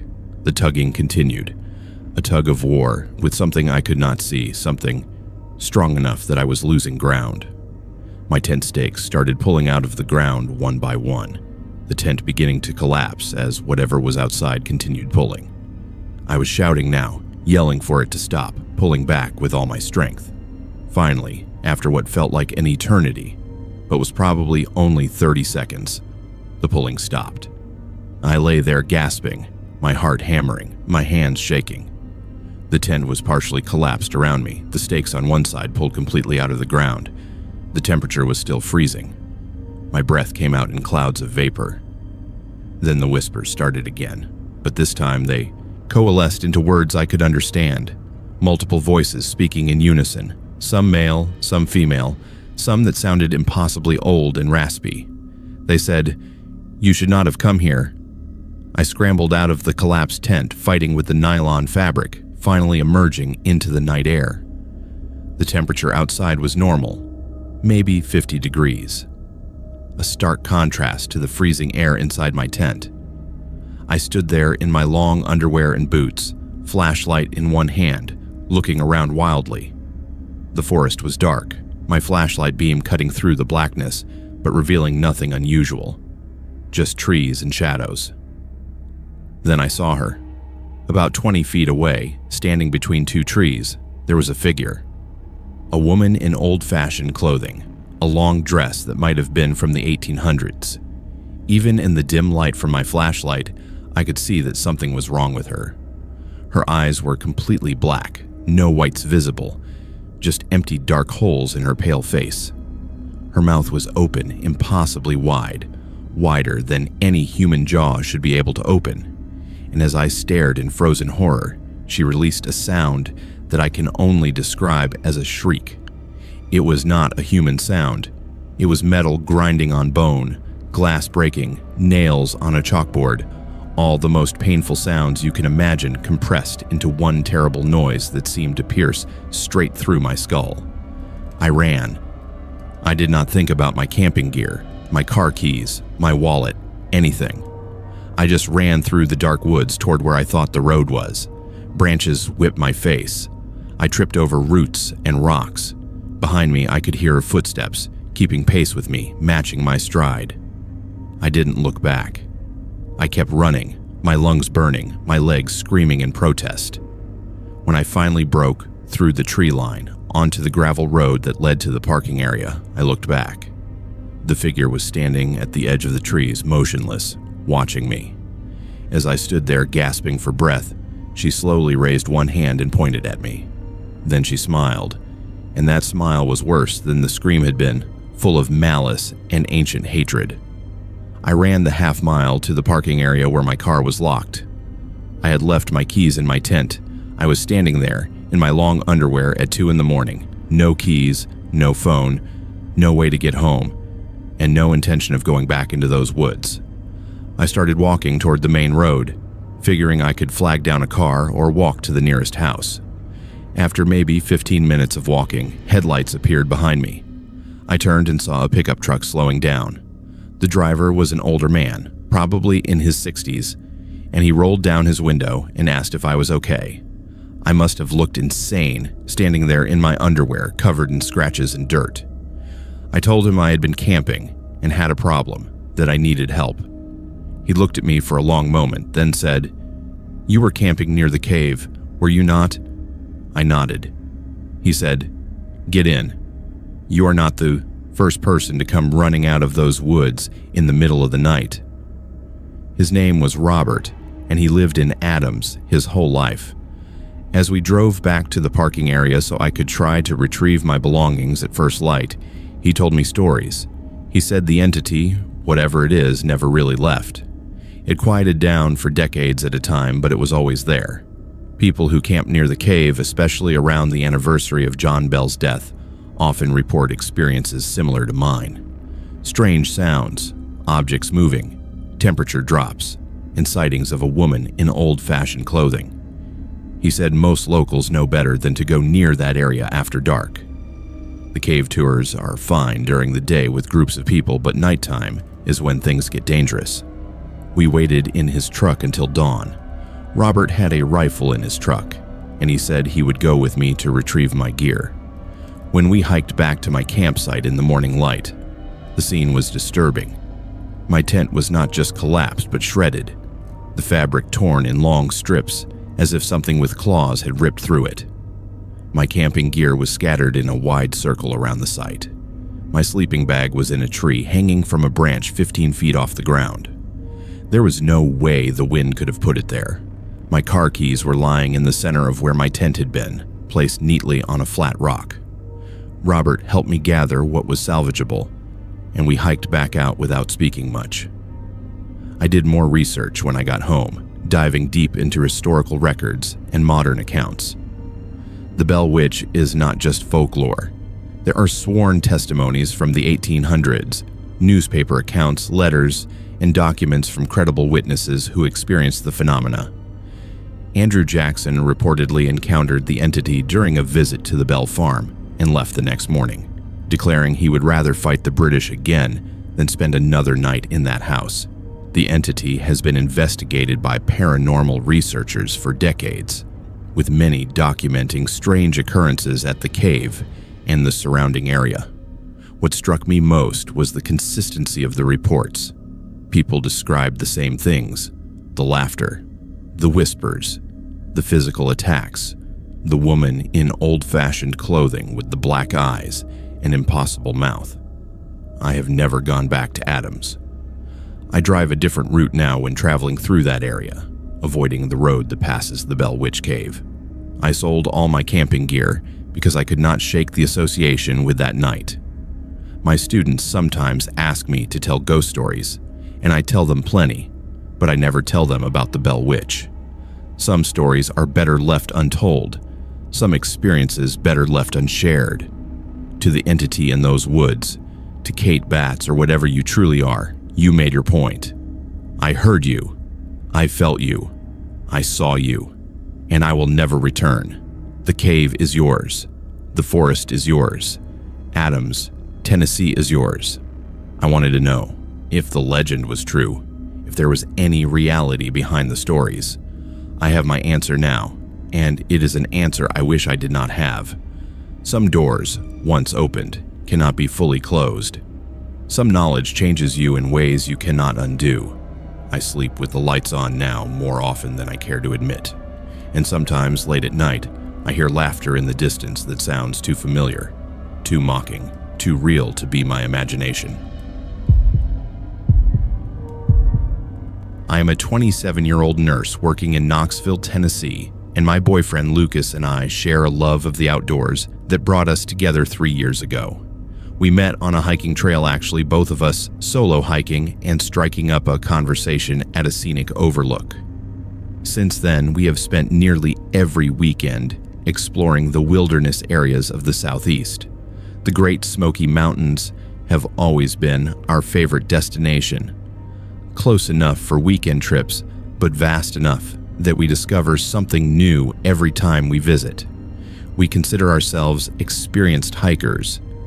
We know how to navigate, how to prepare for emergencies, how to respect the wilderness. We thought we knew these mountains. What happened last July taught us that the Smokies still hold mysteries that defy explanation. We planned a 3-day backpacking trip in early July, choosing a popular loop trail that would take us through some of the most beautiful sections of the park. We filed our itinerary with a friend back in Knoxville, packed appropriately for summer conditions, and set out on a Thursday morning in perfect weather. The first day of hiking was exactly what we hoped for. We covered about 8 miles, saw a black bear from a safe distance, and reached our planned campsite by mid-afternoon. We set up our tent near a creek, cooked dinner, and spent the evening watching the fireflies emerge as darkness fell. Everything was perfect. The next morning, we broke camp early and continued on the trail. Around noon, we reached a creek crossing where the trail split. Lucas wanted to scout ahead to a viewpoint that was marked on our map, maybe a quarter mile up a side trail. I was tired from the morning hike and told him I would wait at the creek, rest for a bit, and maybe filter some water. He said he would be back in 10 minutes, 15 at most. I watched him hike up the trail until he disappeared around a bend. Then I sat down on a flat rock beside the creek and pulled out my water filter. 20 minutes passed. I called his name. No response. I figured maybe he had gotten caught up taking photos, or the viewpoint was farther than the map indicated. 30 minutes. I started to feel uneasy. Lucas was always punctual, always kept to the plan. I hiked up to the viewpoint myself. It was not far, maybe 300 yards. The viewpoint was beautiful, a rocky outcrop with a panoramic view of the valley below. But Lucas was not there. I looked around carefully, thinking maybe he had gone off trail to get a better photo angle. Nothing. No sign of him. I hiked back down to the creek and checked the main trail in both directions. He was not there. I called his cell phone. No signal, which was expected in the backcountry. I started hiking the loop in the direction we were supposed to be going, thinking maybe he had gotten confused and continued without me. I hiked for over a mile, calling his name constantly. Other hikers I encountered had not seen him. I backtracked to the creek crossing and searched the other direction. Nothing. By 3 in the afternoon, I was starting to panic. I hiked the 2 miles back to the nearest trail intersection where I knew there was an emergency phone. I called park rangers and reported Lucas missing. They took the report seriously, asked me detailed questions about what he was wearing, what gear he had, his experience level, his physical condition. They told me to return to the last place I saw him and wait there. A search team would be dispatched immediately. I hiked back to the creek crossing, my mind racing through every possible scenario. Maybe he had fallen and was injured. Maybe he had gotten lost. Maybe he had encountered wildlife. None of the scenarios seemed right. Lucas was too careful, too experienced. The first search team arrived within 2 hours, 3 rangers with a tracking dog. They found Lucas's water bottle on the trail near the viewpoint, but nothing else. No footprints leaving the trail, no signs of a struggle, no blood, no torn clothing, nothing. The dog picked up Lucas's scent at the viewpoint and followed it back to where I had been sitting at the creek, then lost it completely. It was as if Lucas had simply vanished into thin air at that exact spot. The ranger in charge told me that sometimes people wander off trail and become disoriented, but even he seemed puzzled by the complete absence of any trail. More search teams arrived as evening fell. They brought in additional dogs, thermal imaging equipment, and volunteers from local search and rescue organizations. They searched through the night, covering every trail within a 5-mile radius, checking every creek and ravine where someone could have fallen. I stayed at the creek crossing, refusing to leave, hoping Lucas would somehow find his way back. The rangers brought me food and water and tried to convince me to go back to the ranger station, but I could not leave. This was the last place I'd seen him. If he came back, I needed to be here. Day 2 of the search brought helicopters and more volunteers. The search area expanded to cover over 20 square miles. News crews showed up. Lucas's parents drove in from Atlanta. The story made local news. Experienced hiker vanishes on well-marked trail in broad daylight. The Park Service brought in their best trackers. They found nothing. It was as if Lucas had been erased from existence at that creek crossing.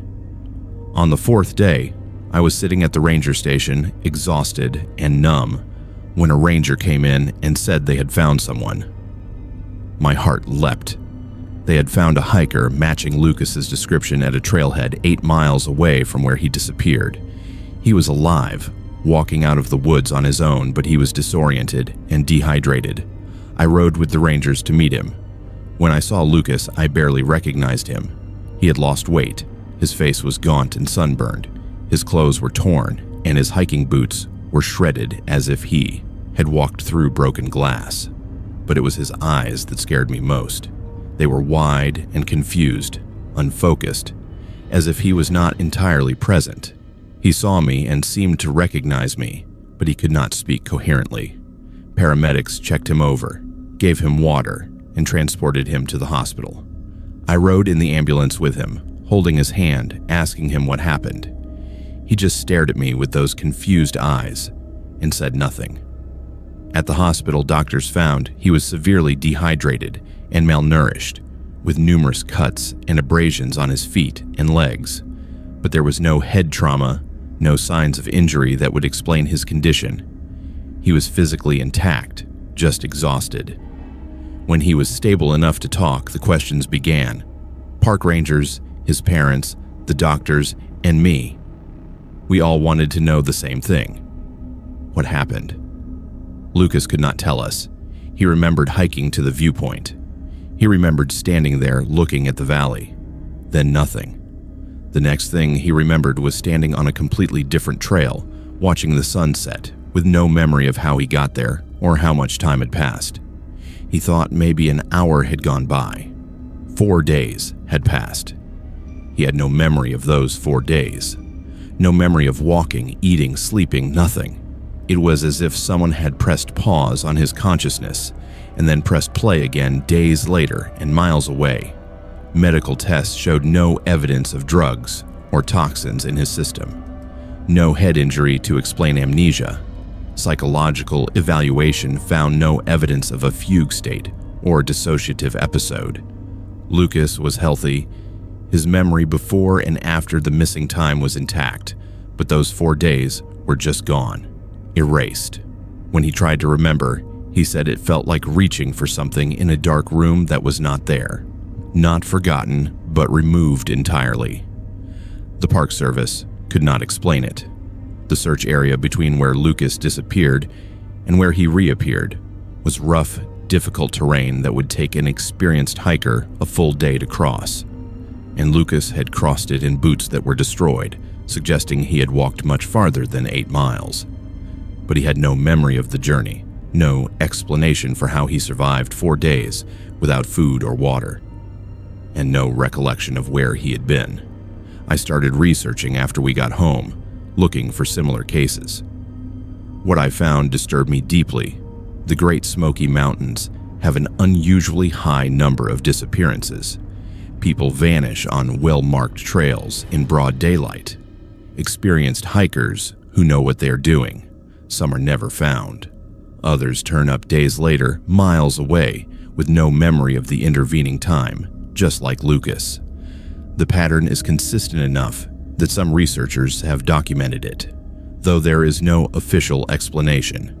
The Park Service attributes it to people getting lost and disoriented, but that explanation does not account for the missing time, the lack of memory, or the strange locations where people are found. I found online forums where people shared similar stories. A woman who disappeared for 3 days in the Smokies and reappeared with no memory, claiming she blinked, and suddenly hours had passed. A man who vanished on a day hike and was found 5 days later 40 miles from where he started, with shredded clothing and no recollection of walking that distance. A teenage girl who went missing for a week and was found alive but could not explain where she had been, saying only that she remembered seeing lights and hearing voices but could not recall any details. Lucas never fully recovered his memory of those 4 days. Months of therapy and hypnosis revealed nothing. The trauma of the experience, the not knowing, changed him. He has nightmares, where he is walking through endless forests that shift and change around him, where time moves differently and he can never find his way out. He developed a fear of being alone in nature that he never had before. We went on one more hiking trip together after he recovered, a short day hike on a heavily populated trail. He had a panic attack halfway through, and we had to turn back. We are still together. We got married last spring, but we do not hike anymore, do not camp, do not visit the mountains that we both once loved. Lucas does not talk about what happened, and I have learned not to push him. But sometimes I catch him staring into space with that same confused, distant look he had when they found him, and I know he is trying to remember those missing 4 days, trying to grasp something that is no longer there. To whatever took Lucas from that trail and returned him 4 days later, to whatever exists in the Great Smoky Mountains that can make time disappear and memories vanish, I have only one thing to say. Thank you for giving him back. I do not know what you are or what you wanted with him. I do not know if you are something supernatural, something beyond our understanding of reality, or simply a phenomenon science has not yet explained. But you gave him back to me, and for that I am grateful. I will never understand what happened on that trail, and maybe I am not meant to. Some mysteries are better left unsolved. Lucas is alive, and that is enough. To the Smoky Mountains, and whatever secrets they hold, you can keep them. We will find our peace elsewhere, in places where time moves normally and memories stay intact. I am a 33-year-old software engineer from Richmond, Virginia, and I spend most of my time behind a computer screen writing code and debugging systems. It is precise work that requires logic and reason, everything following clear rules and predictable outcomes. Maybe that is why I have always been drawn to the wilderness. Nature is the opposite of what I do for a living. It is chaotic, unpredictable, and follows rules that humans do not fully understand. I started backpacking 5 years ago as a way to disconnect from technology and reconnect with something more primal. I loved the challenge of navigating by map and compass, the satisfaction of setting up camp in a remote location, the peace that comes from being completely alone in the forest. Last September, I planned a solo backpacking trip in the Monongahela National Forest in West Virginia. I had hiked there before on day trips, but never spent the night in the backcountry. I chose a remote area far from established campgrounds, planning to practice dispersed camping and wilderness navigation skills. The forecast called for clear weather, and I packed for 2 nights in the woods. I entered the forest on a Saturday morning, following an old logging road that would take me several miles into the backcountry before I would leave the trail and find my own campsite. Around 4 in the afternoon, as the sun was beginning to lower toward the horizon, I found what looked like a perfect spot. A small clearing surrounded by thick forest, with a creek nearby for water. As I was about to drop my pack and start setting up camp, I noticed something through the trees. a structure. Curious, I walked toward it and found myself standing in front of an old cabin. It was small, maybe 12 by 12 feet, constructed of weathered gray logs that looked like they had been standing for decades. The roof was partially collapsed, and the windows were boarded shut with old planks. But what struck me most was the doorway. The cabin had no door, just an empty frame leading into darkness. I peered inside carefully, not wanting to disturb any wildlife that might have taken shelter there. The interior was mostly empty, stripped bare by time and weather. There was an old iron bed frame in one corner, rusted and falling apart. A rough wooden table sat in the center of the room with a single chair, both covered in dust and debris. On the table was a journal. My curiosity got the better of me, and I stepped inside to look at it. The cabin smelled of rot and dampness, and the floorboards creaked ominously under my weight.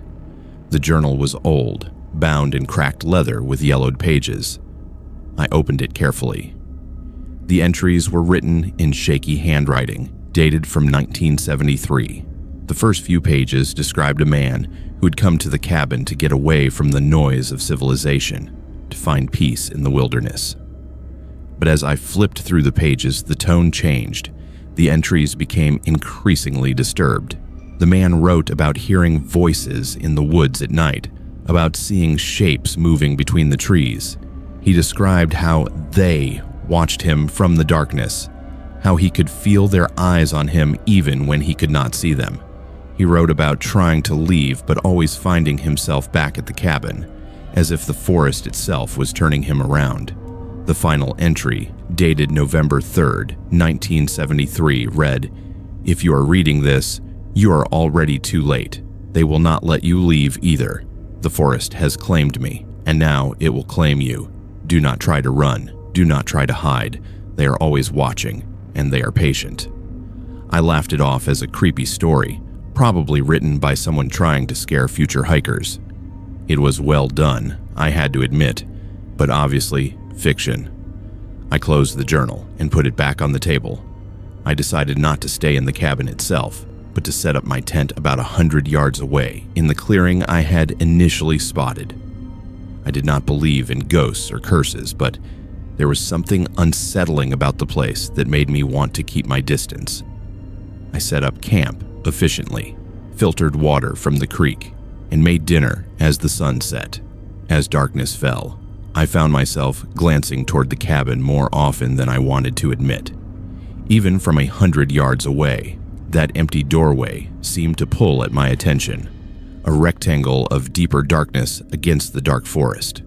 I went to bed around 10, tired from the day's hike. I fell asleep easily, the sounds of the forest providing a familiar backdrop. I do not know what time it was when I woke up, but it was still fully dark. I was standing, not lying in my sleeping bag in my tent, but standing upright. And I was not in my tent. I was inside the cabin, standing in front of the table. The journal was open in front of me.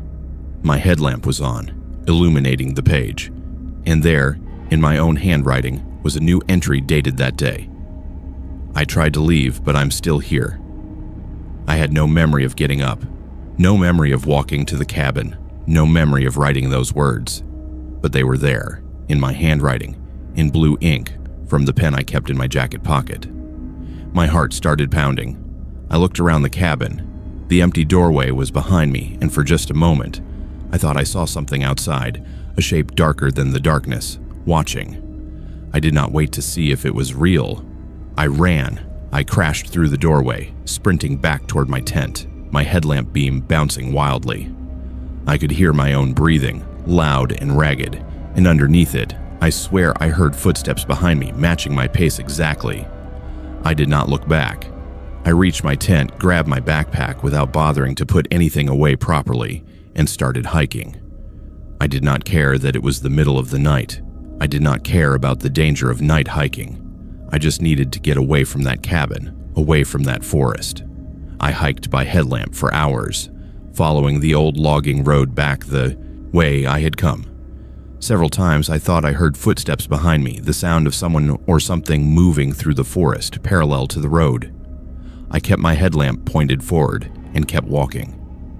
When I glanced at my GPS around 3 in the morning, I realized I had covered almost 7 miles, far more than I should have been able to hike in the dark on rough terrain. Adrenaline is a powerful thing. I reached my car just as the sun was beginning to lighten the eastern sky. I threw my gear in the trunk and sat in the driver's seat shaking. It took me 20 minutes before I could get the key in the ignition. I drove straight to the nearest ranger station, arriving just as they were opening for the day.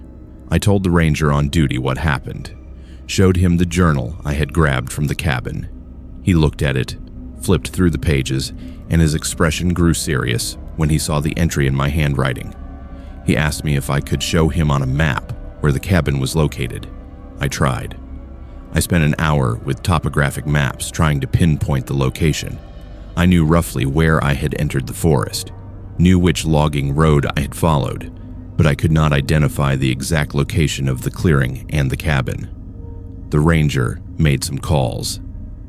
Over the next few days, I learned that there was no record of any structure in that area.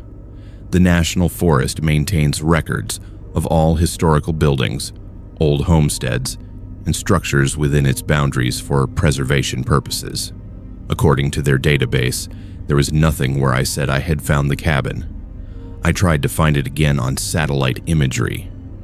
I spent hours on Google Earth, zooming in on every clearing in that section of forest. Nothing. I even considered going back to try to find it on foot, but I could not bring myself to do it. The thought of returning to those woods made my hands shake and my stomach turn.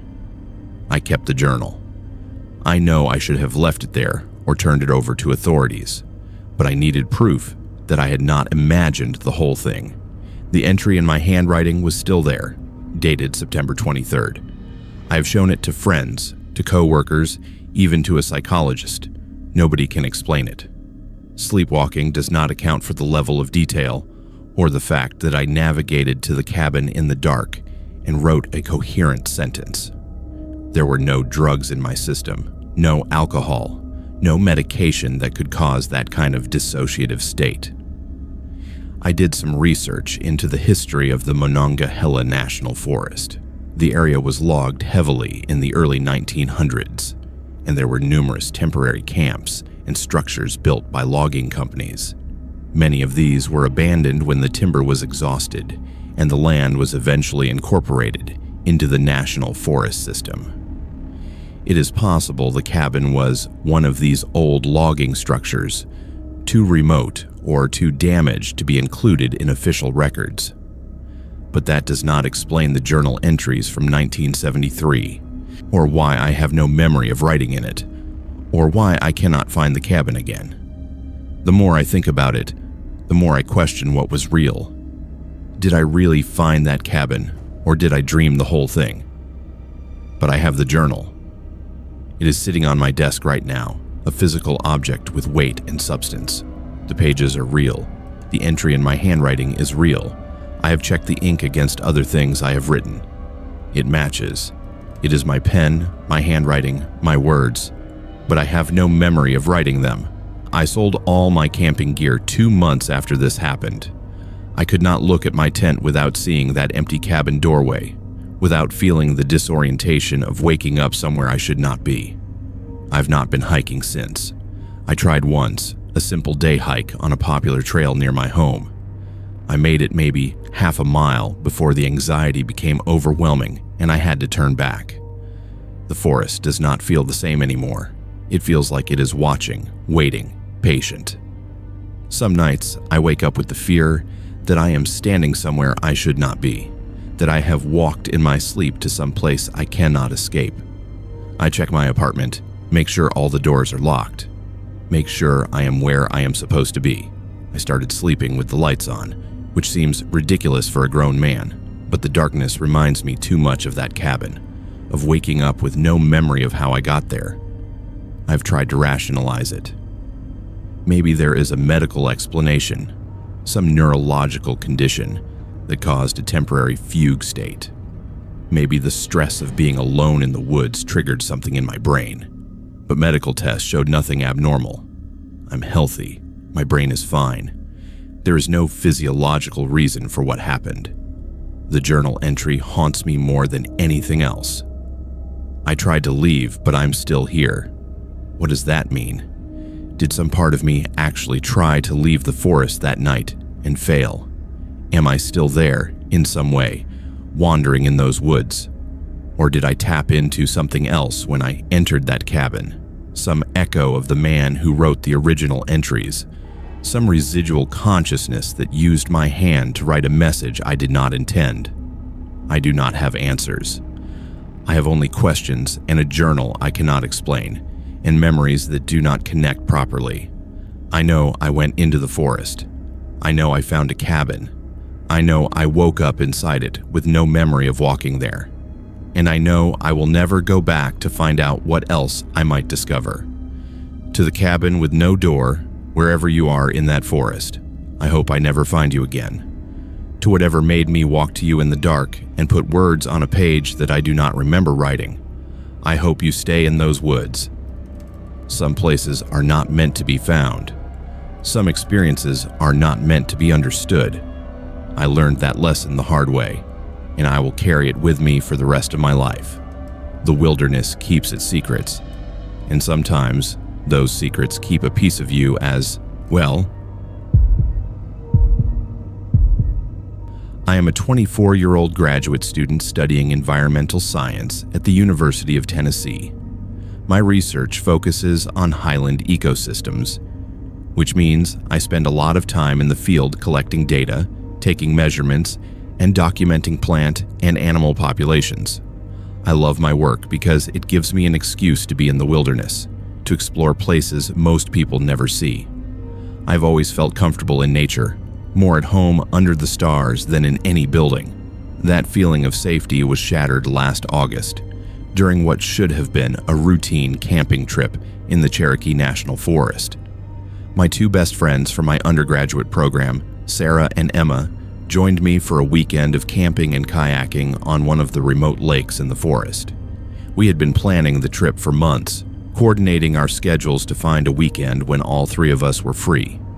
We arrived on a Friday afternoon in perfect summer weather, warm but not hot, with clear skies that promised excellent stargazing.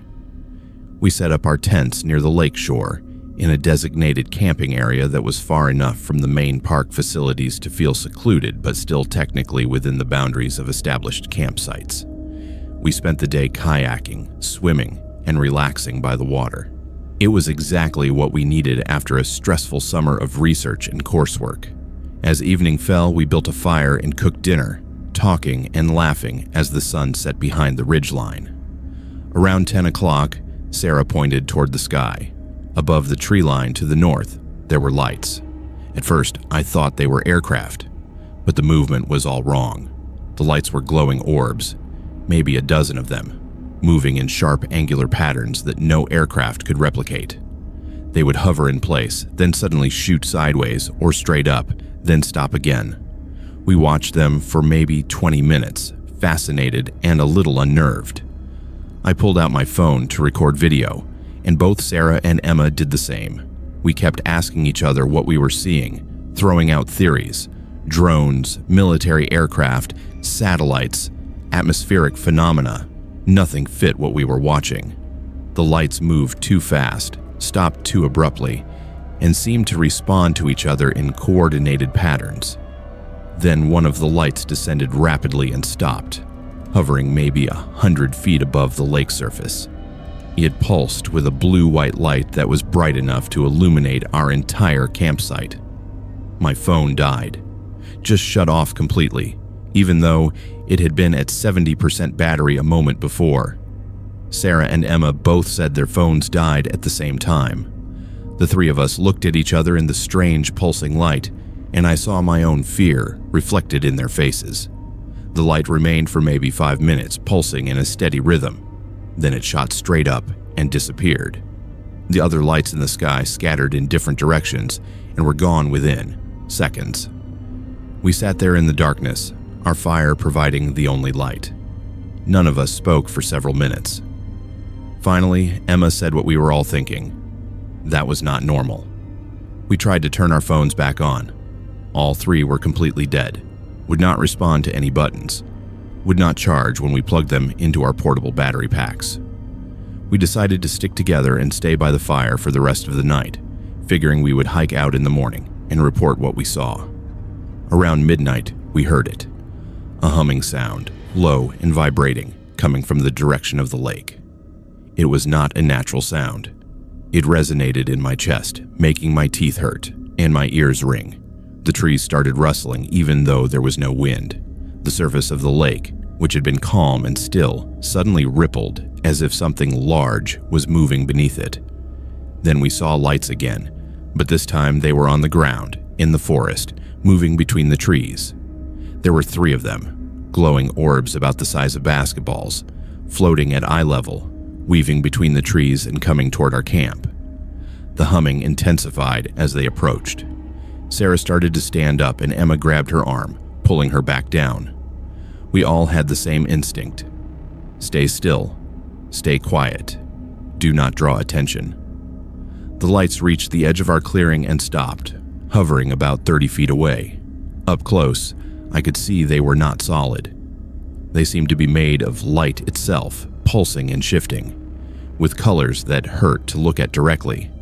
They stayed there for several minutes, and the humming grew louder and more painful. My head started pounding. Emma said later that her nose started bleeding. Sarah said she felt nauseous and dizzy. I felt all of that plus an overwhelming sense of dread, as if every cell in my body was screaming at me to run. But we did not move. We sat there frozen, watching these impossible lights hover at the edge of our campsite. Then the lights pulsed brightly, all 3 at once, and I felt a wave of heat and pressure wash over me. Everything went white. I remember feeling like I was falling, even though I was sitting on the ground. Then nothing. When I came to, I was lying on my back looking at the sky. Sarah and Emma were next to me, both unconscious. Our fire had gone out. I checked my watch and felt my stomach drop. It was after 3 in the morning. The last thing I remembered was the lights pulsing, and that had been around midnight. 3 hours were just gone. I shook Sarah and Emma awake. Both of them were disoriented and confused, asking what happened. None of us could remember anything after the lights pulsed. We checked ourselves over for injuries. We all seemed physically fine, but there was something that made my blood run cold. On each of our left shoulders, we had identical circular marks. They looked like burns, about 2 inches in diameter, red and painful to the touch.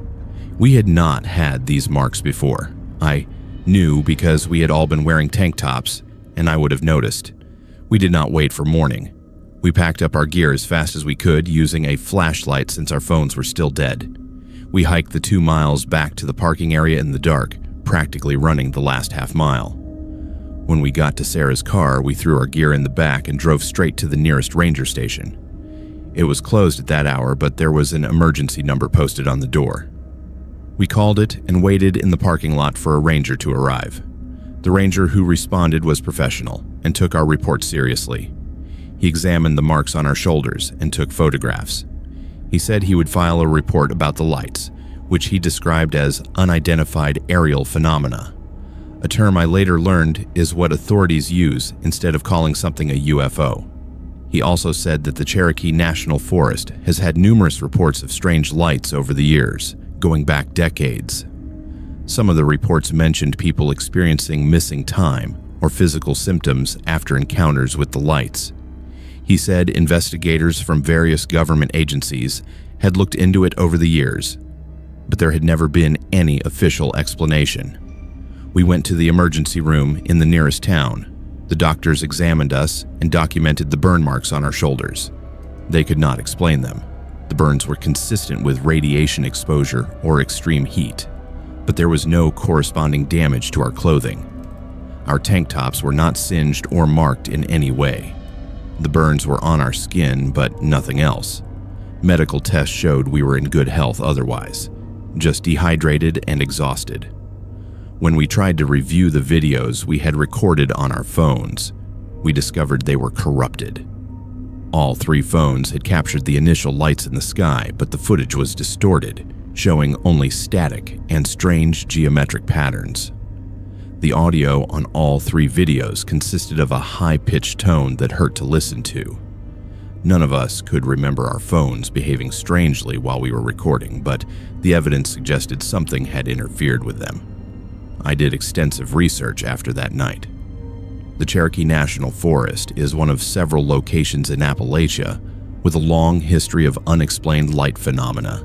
Native American accounts describe spirits or beings associated with lights in the mountains dating back centuries. Modern reports include everything from glowing orbs to structured craft to encounters with beings that seem to appear and disappear at will. The missing time experiences are particularly well documented. Dozens of people have reported losing hours or even days after encountering lights in the mountains, with no memory of what happened during that time. The burn marks on our shoulders never fully healed. They faded to scars, but they are still visible, perfect circles on our left shoulders. We each got matching tattoos over them, converting them into something we chose rather than something that was done to us.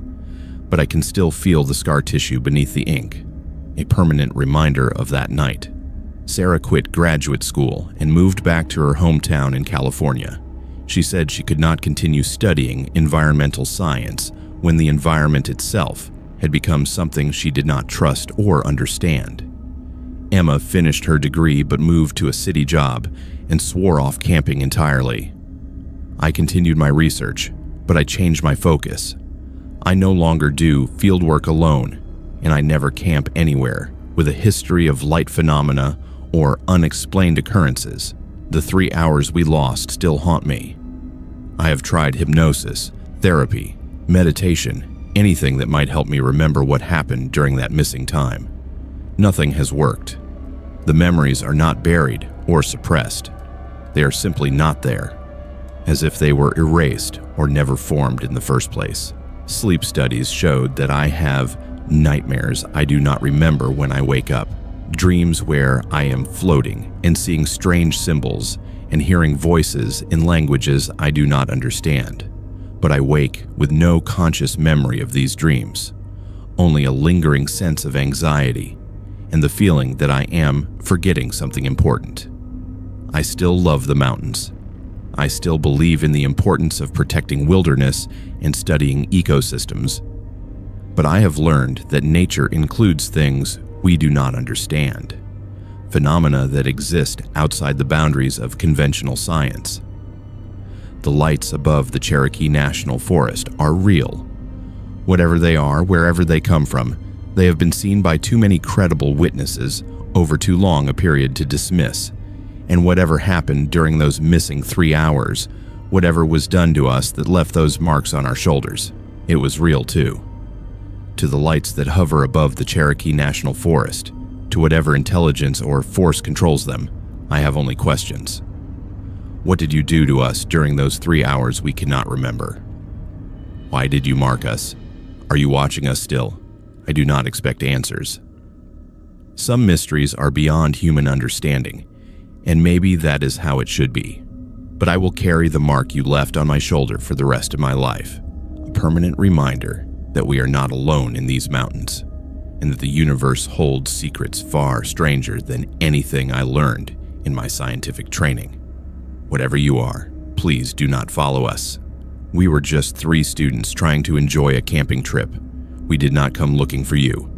Let the 3 hours you took be enough. Let us move forward with our lives. And to anyone else who sees the lights, my advice is simple. Leave. Do not wait to see what happens next. Some experiences change you in ways you cannot undo. I am a 29-year-old travel blogger who specializes in documenting forgotten places across America. Old abandoned towns, crumbling factories, historic sites that time has left behind. My work takes me to some pretty remote locations, and I have photographed everything from ghost towns in the Southwest to derelict amusement parks in the Rust Belt. I have always been drawn to places with history, especially dark history. There is something compelling about standing in a place where terrible things happened and trying to understand the weight of that tragedy. That fascination brought me to a small town in rural Kentucky last October, to an abandoned church and cemetery that had a story I could not ignore. The church burned down in 1952 under circumstances that were never fully explained. All that remains now is the stone foundation and the cemetery behind it, which is still there, overgrown and neglected but intact. I had read about the place in an old newspaper archive while researching Appalachian history. The article described a tragedy that shocked the region. On a Sunday morning in March of 1952, 11 children died during a communion service at the church. The pastor, a man named Elias Thorne, had poisoned them.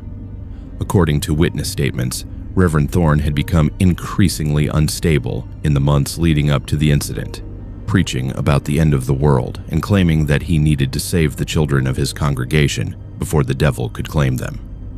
He laced the communion wine with poison. When the parents realized what was happening and tried to stop him, Thorne locked himself in the church. The community burned the building with him still inside. The children were buried in the cemetery behind the church. Reverend Thorne was also buried there, though local tradition says his grave was placed outside the consecrated ground as punishment for his sins. I wanted to document the site, to photograph the gravestones and tell the story of what happened there. I arrived on a gray October afternoon, the kind of day where the clouds sit heavy and low, making everything feel oppressive and dim. The cemetery was easy to find. The church foundation was visible from the road, and a dirt track led back to the graveyard. I parked my car and walked in, my camera hanging around my neck.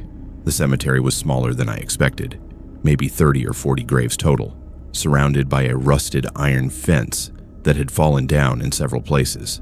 Weeds grew thick between the headstones, and many of the markers were tilted or broken, but the children's graves were easy to identify. They were all clustered together, small headstones in neat rows, each one carved with a name and the same death date, March 17th, 1952. I spent an hour photographing the gravestones, taking detail shots of the names and dates, wide shots of the entire cemetery. At the center of the graveyard was a large monument, much bigger than the surrounding graves. It was for Reverend Elias Thorne, with an inscription that read, "Shepherd of his flock, 1899-1952. I found it disturbing that his monument was so prominent, given what he had done. I took several photos of it from different angles, noting how it seemed to dominate the cemetery, casting a long shadow even on that cloudy day. As the sun began to set, I decided to leave. I'd gotten the photos I needed, and the atmosphere of the place was starting to get to me. There was a heaviness in the air, a feeling of sadness and anger that seemed to seep up from the ground itself. I was walking back to my car when I heard it. Singing, children's voices singing a hymn. The sound was faint and distant, coming from the direction of the cemetery. I stopped and listened, trying to figure out if there was a logical explanation. Maybe there was a church service nearby, sound carrying across the valley. But I was in the middle of nowhere. The nearest building was miles away. I walked back to the cemetery entrance and stood there listening. The singing continued, a slow, mournful hymn that I did not recognize. The voices sounded hollow, as if they were coming from very far away or from underwater. My rational mind told me to leave, to get in my car and drive away. But my curiosity, the same drive that makes me a good documentarian, pushed me forward. I walked back into the cemetery, following the sound. As I moved between the gravestones, I saw them. Shadows.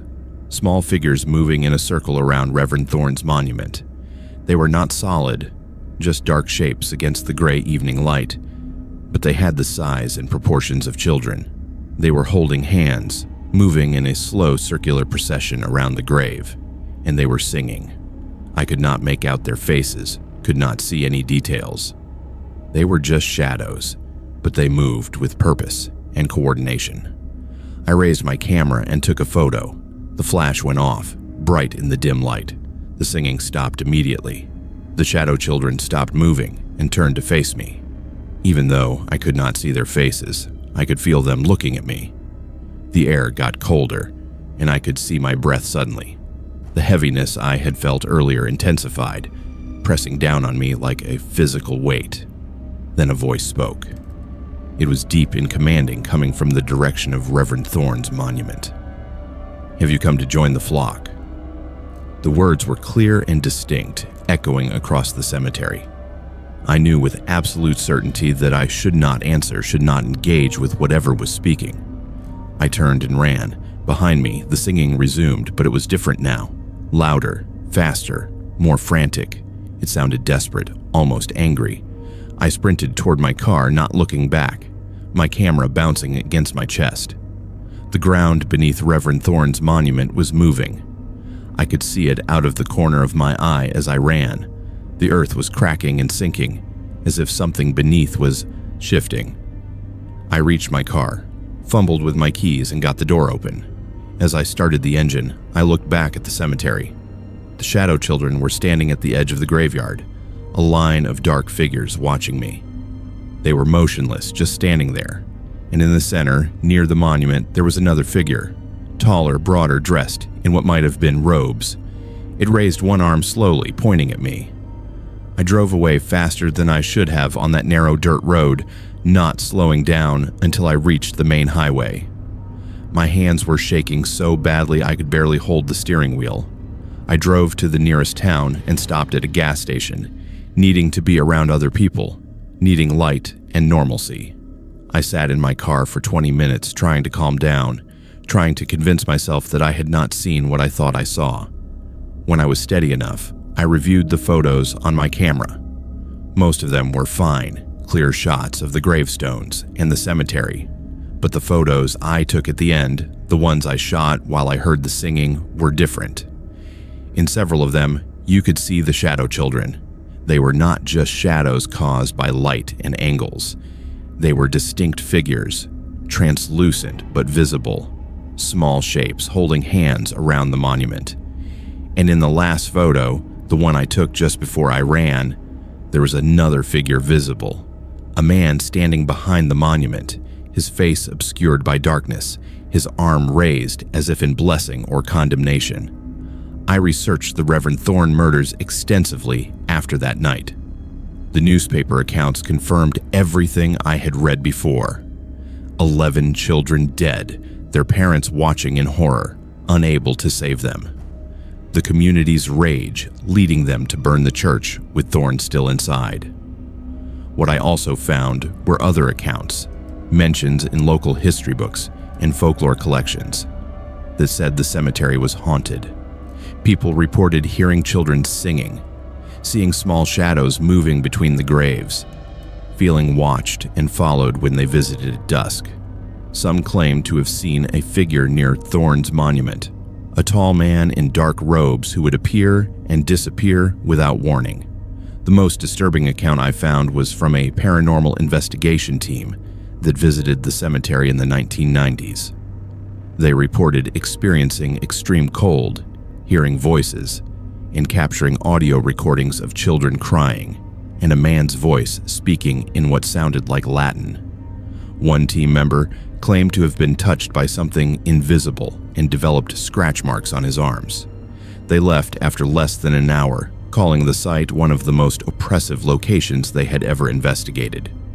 I never published the blog post I had planned.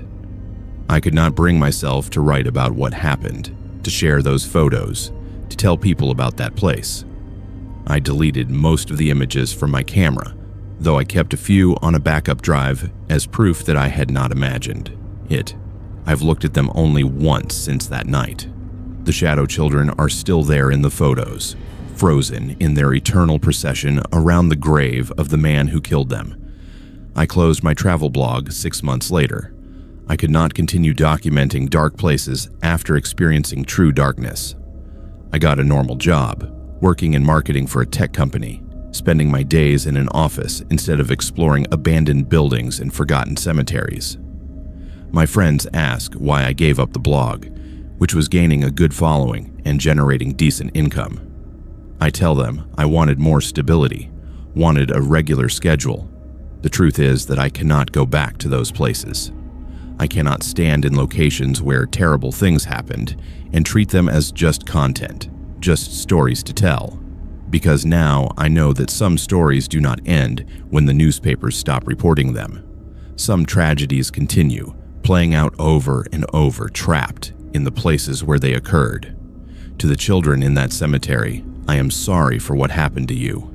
I am sorry that a man who was supposed to protect you took your lives in the name of a twisted faith. I am sorry that you are still there, bound to that place, unable to move on. And to Reverend Elias Thorne, wherever your soul has gone, I hope you face the judgment you deserve. Your monument may still stand in that cemetery, but it is a reminder of evil, not salvation. The children you claim to save are still there, and so are you, locked together in that place by the weight of your crime. I will never go back to that cemetery. I will never speak the names of those children aloud. Will never repeat the exact location of that place. Some stories should remain untold. Some places should remain forgotten. The darkness that lives in that cemetery, the shadows that move at dusk, the voice that calls from beyond the grave, they belong to the past. Let them stay there. And if you ever find yourself near an abandoned church in rural Kentucky, near a cemetery with 11 small graves, all bearing the same date, turn around and leave. Do not take photos. Do not linger at sunset. Do not answer if you hear a voice asking if you have come to join the flock. Some invitations should never be accepted. I'm a 32-year-old wildlife biologist specializing in mammal populations in the southern Appalachian region. My job requires me to spend extensive time in the field, often camping alone in remote areas while conducting surveys and setting up trail cameras.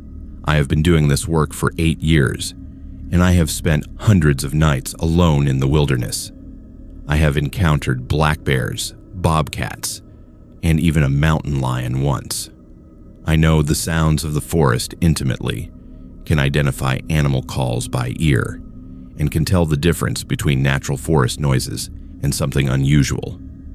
That knowledge made what happened to me in the Jefferson National Forest last November all the more terrifying, because what I experienced was something I could not explain or categorize. I was conducting a population study in a remote section of the forest in Virginia, an area that sees very little human traffic even during peak hiking season. In November, I was completely alone, the nearest trail miles away. I had set up camp in a designated backcountry site that I had used before without incident. It was a clearing surrounded by oak and hickory trees, with a small stream nearby providing water. I had been there for 3 nights already, checking trail cameras and documenting wildlife activity. Everything had been routine and uneventful.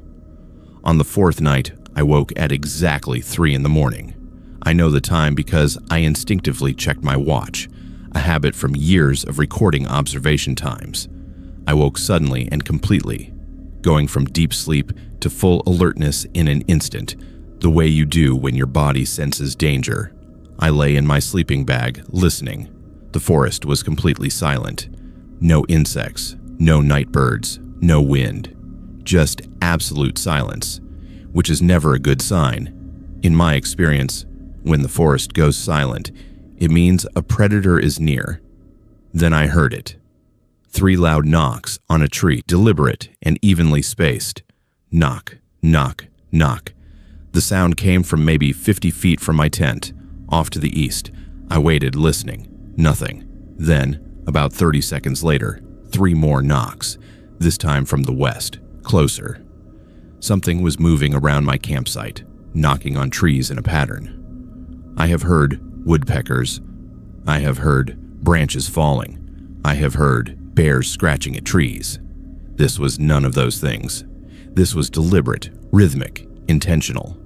The knocking continued, circling my campsite slowly. Each set of 3 knocks came from a different location, and each time they were closer to my tent. I lay there in the darkness, my mind racing through possibilities. Could it be another person? But what person would be wandering through the forest at 3 a.m. knocking on trees? Could it be an animal? But no animal I knew of made that kind of sound or moved in that pattern. The knocking stopped when it had made a complete circle around my tent, having moved to perhaps 20 feet away at its closest point. In the silence that followed, I heard footsteps. They were moving slowly and deliberately through the leaves and underbrush, approaching my tent.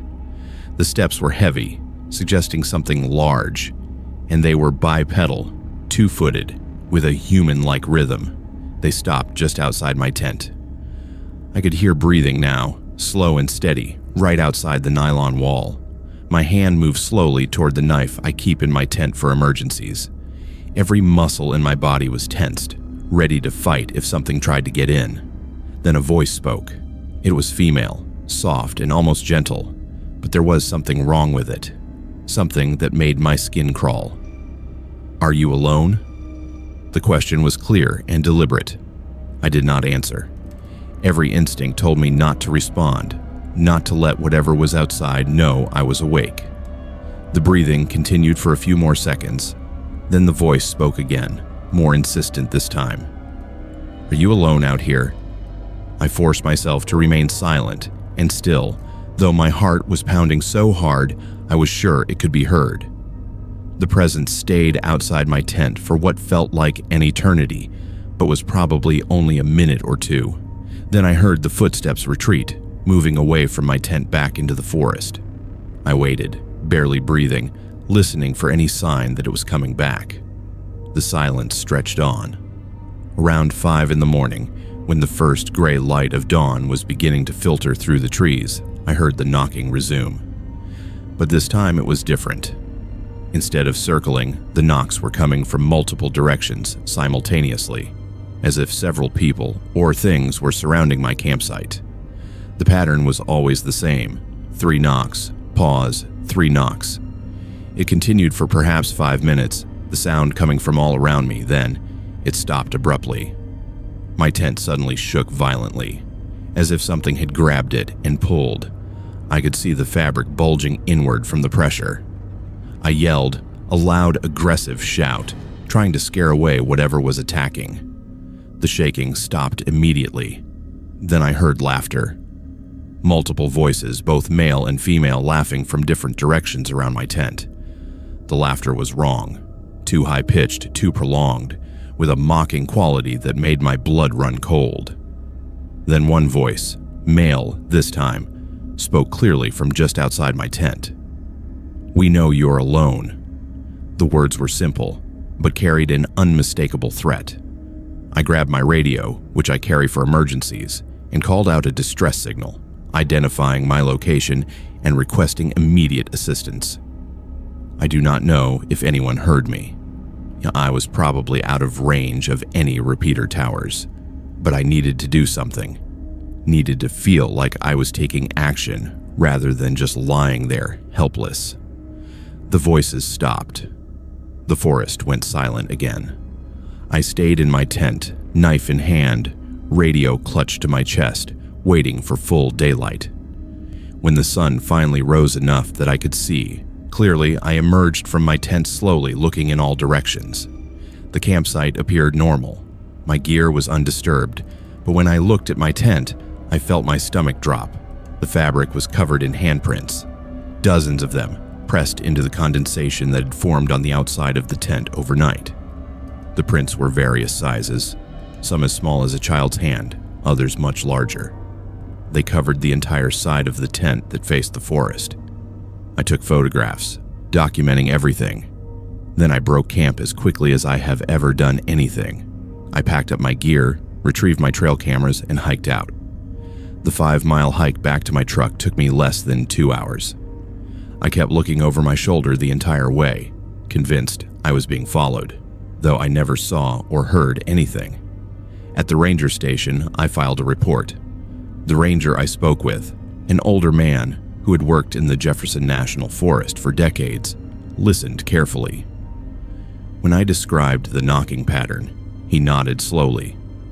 He told me that area of the forest had reports going back years.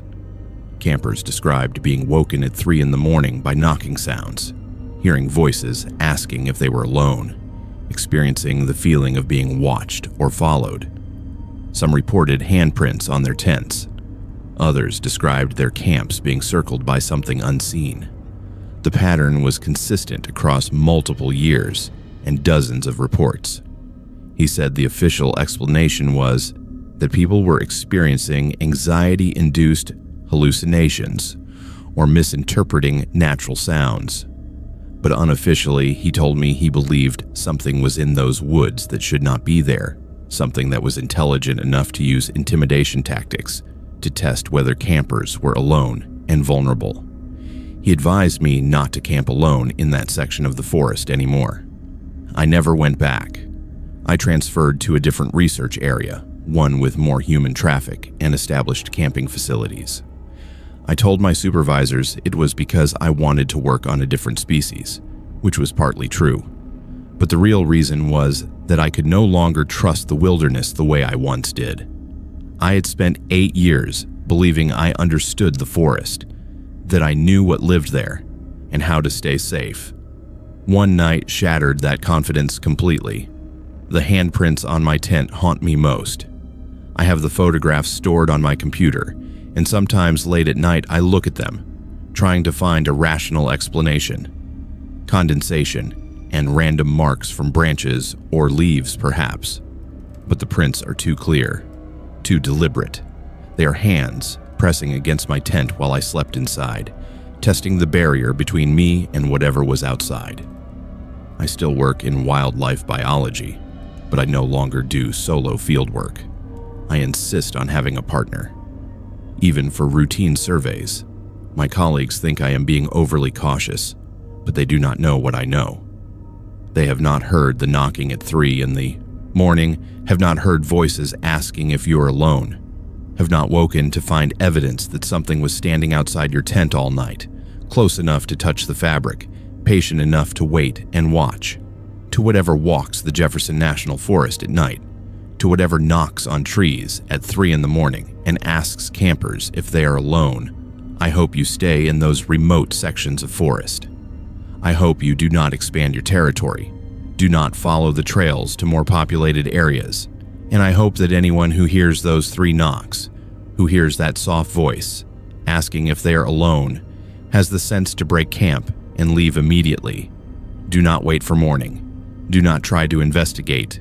Do not assume you are safe because you are an experienced outdoors person. Experience means nothing when you encounter something that operates outside the rules you thought you knew.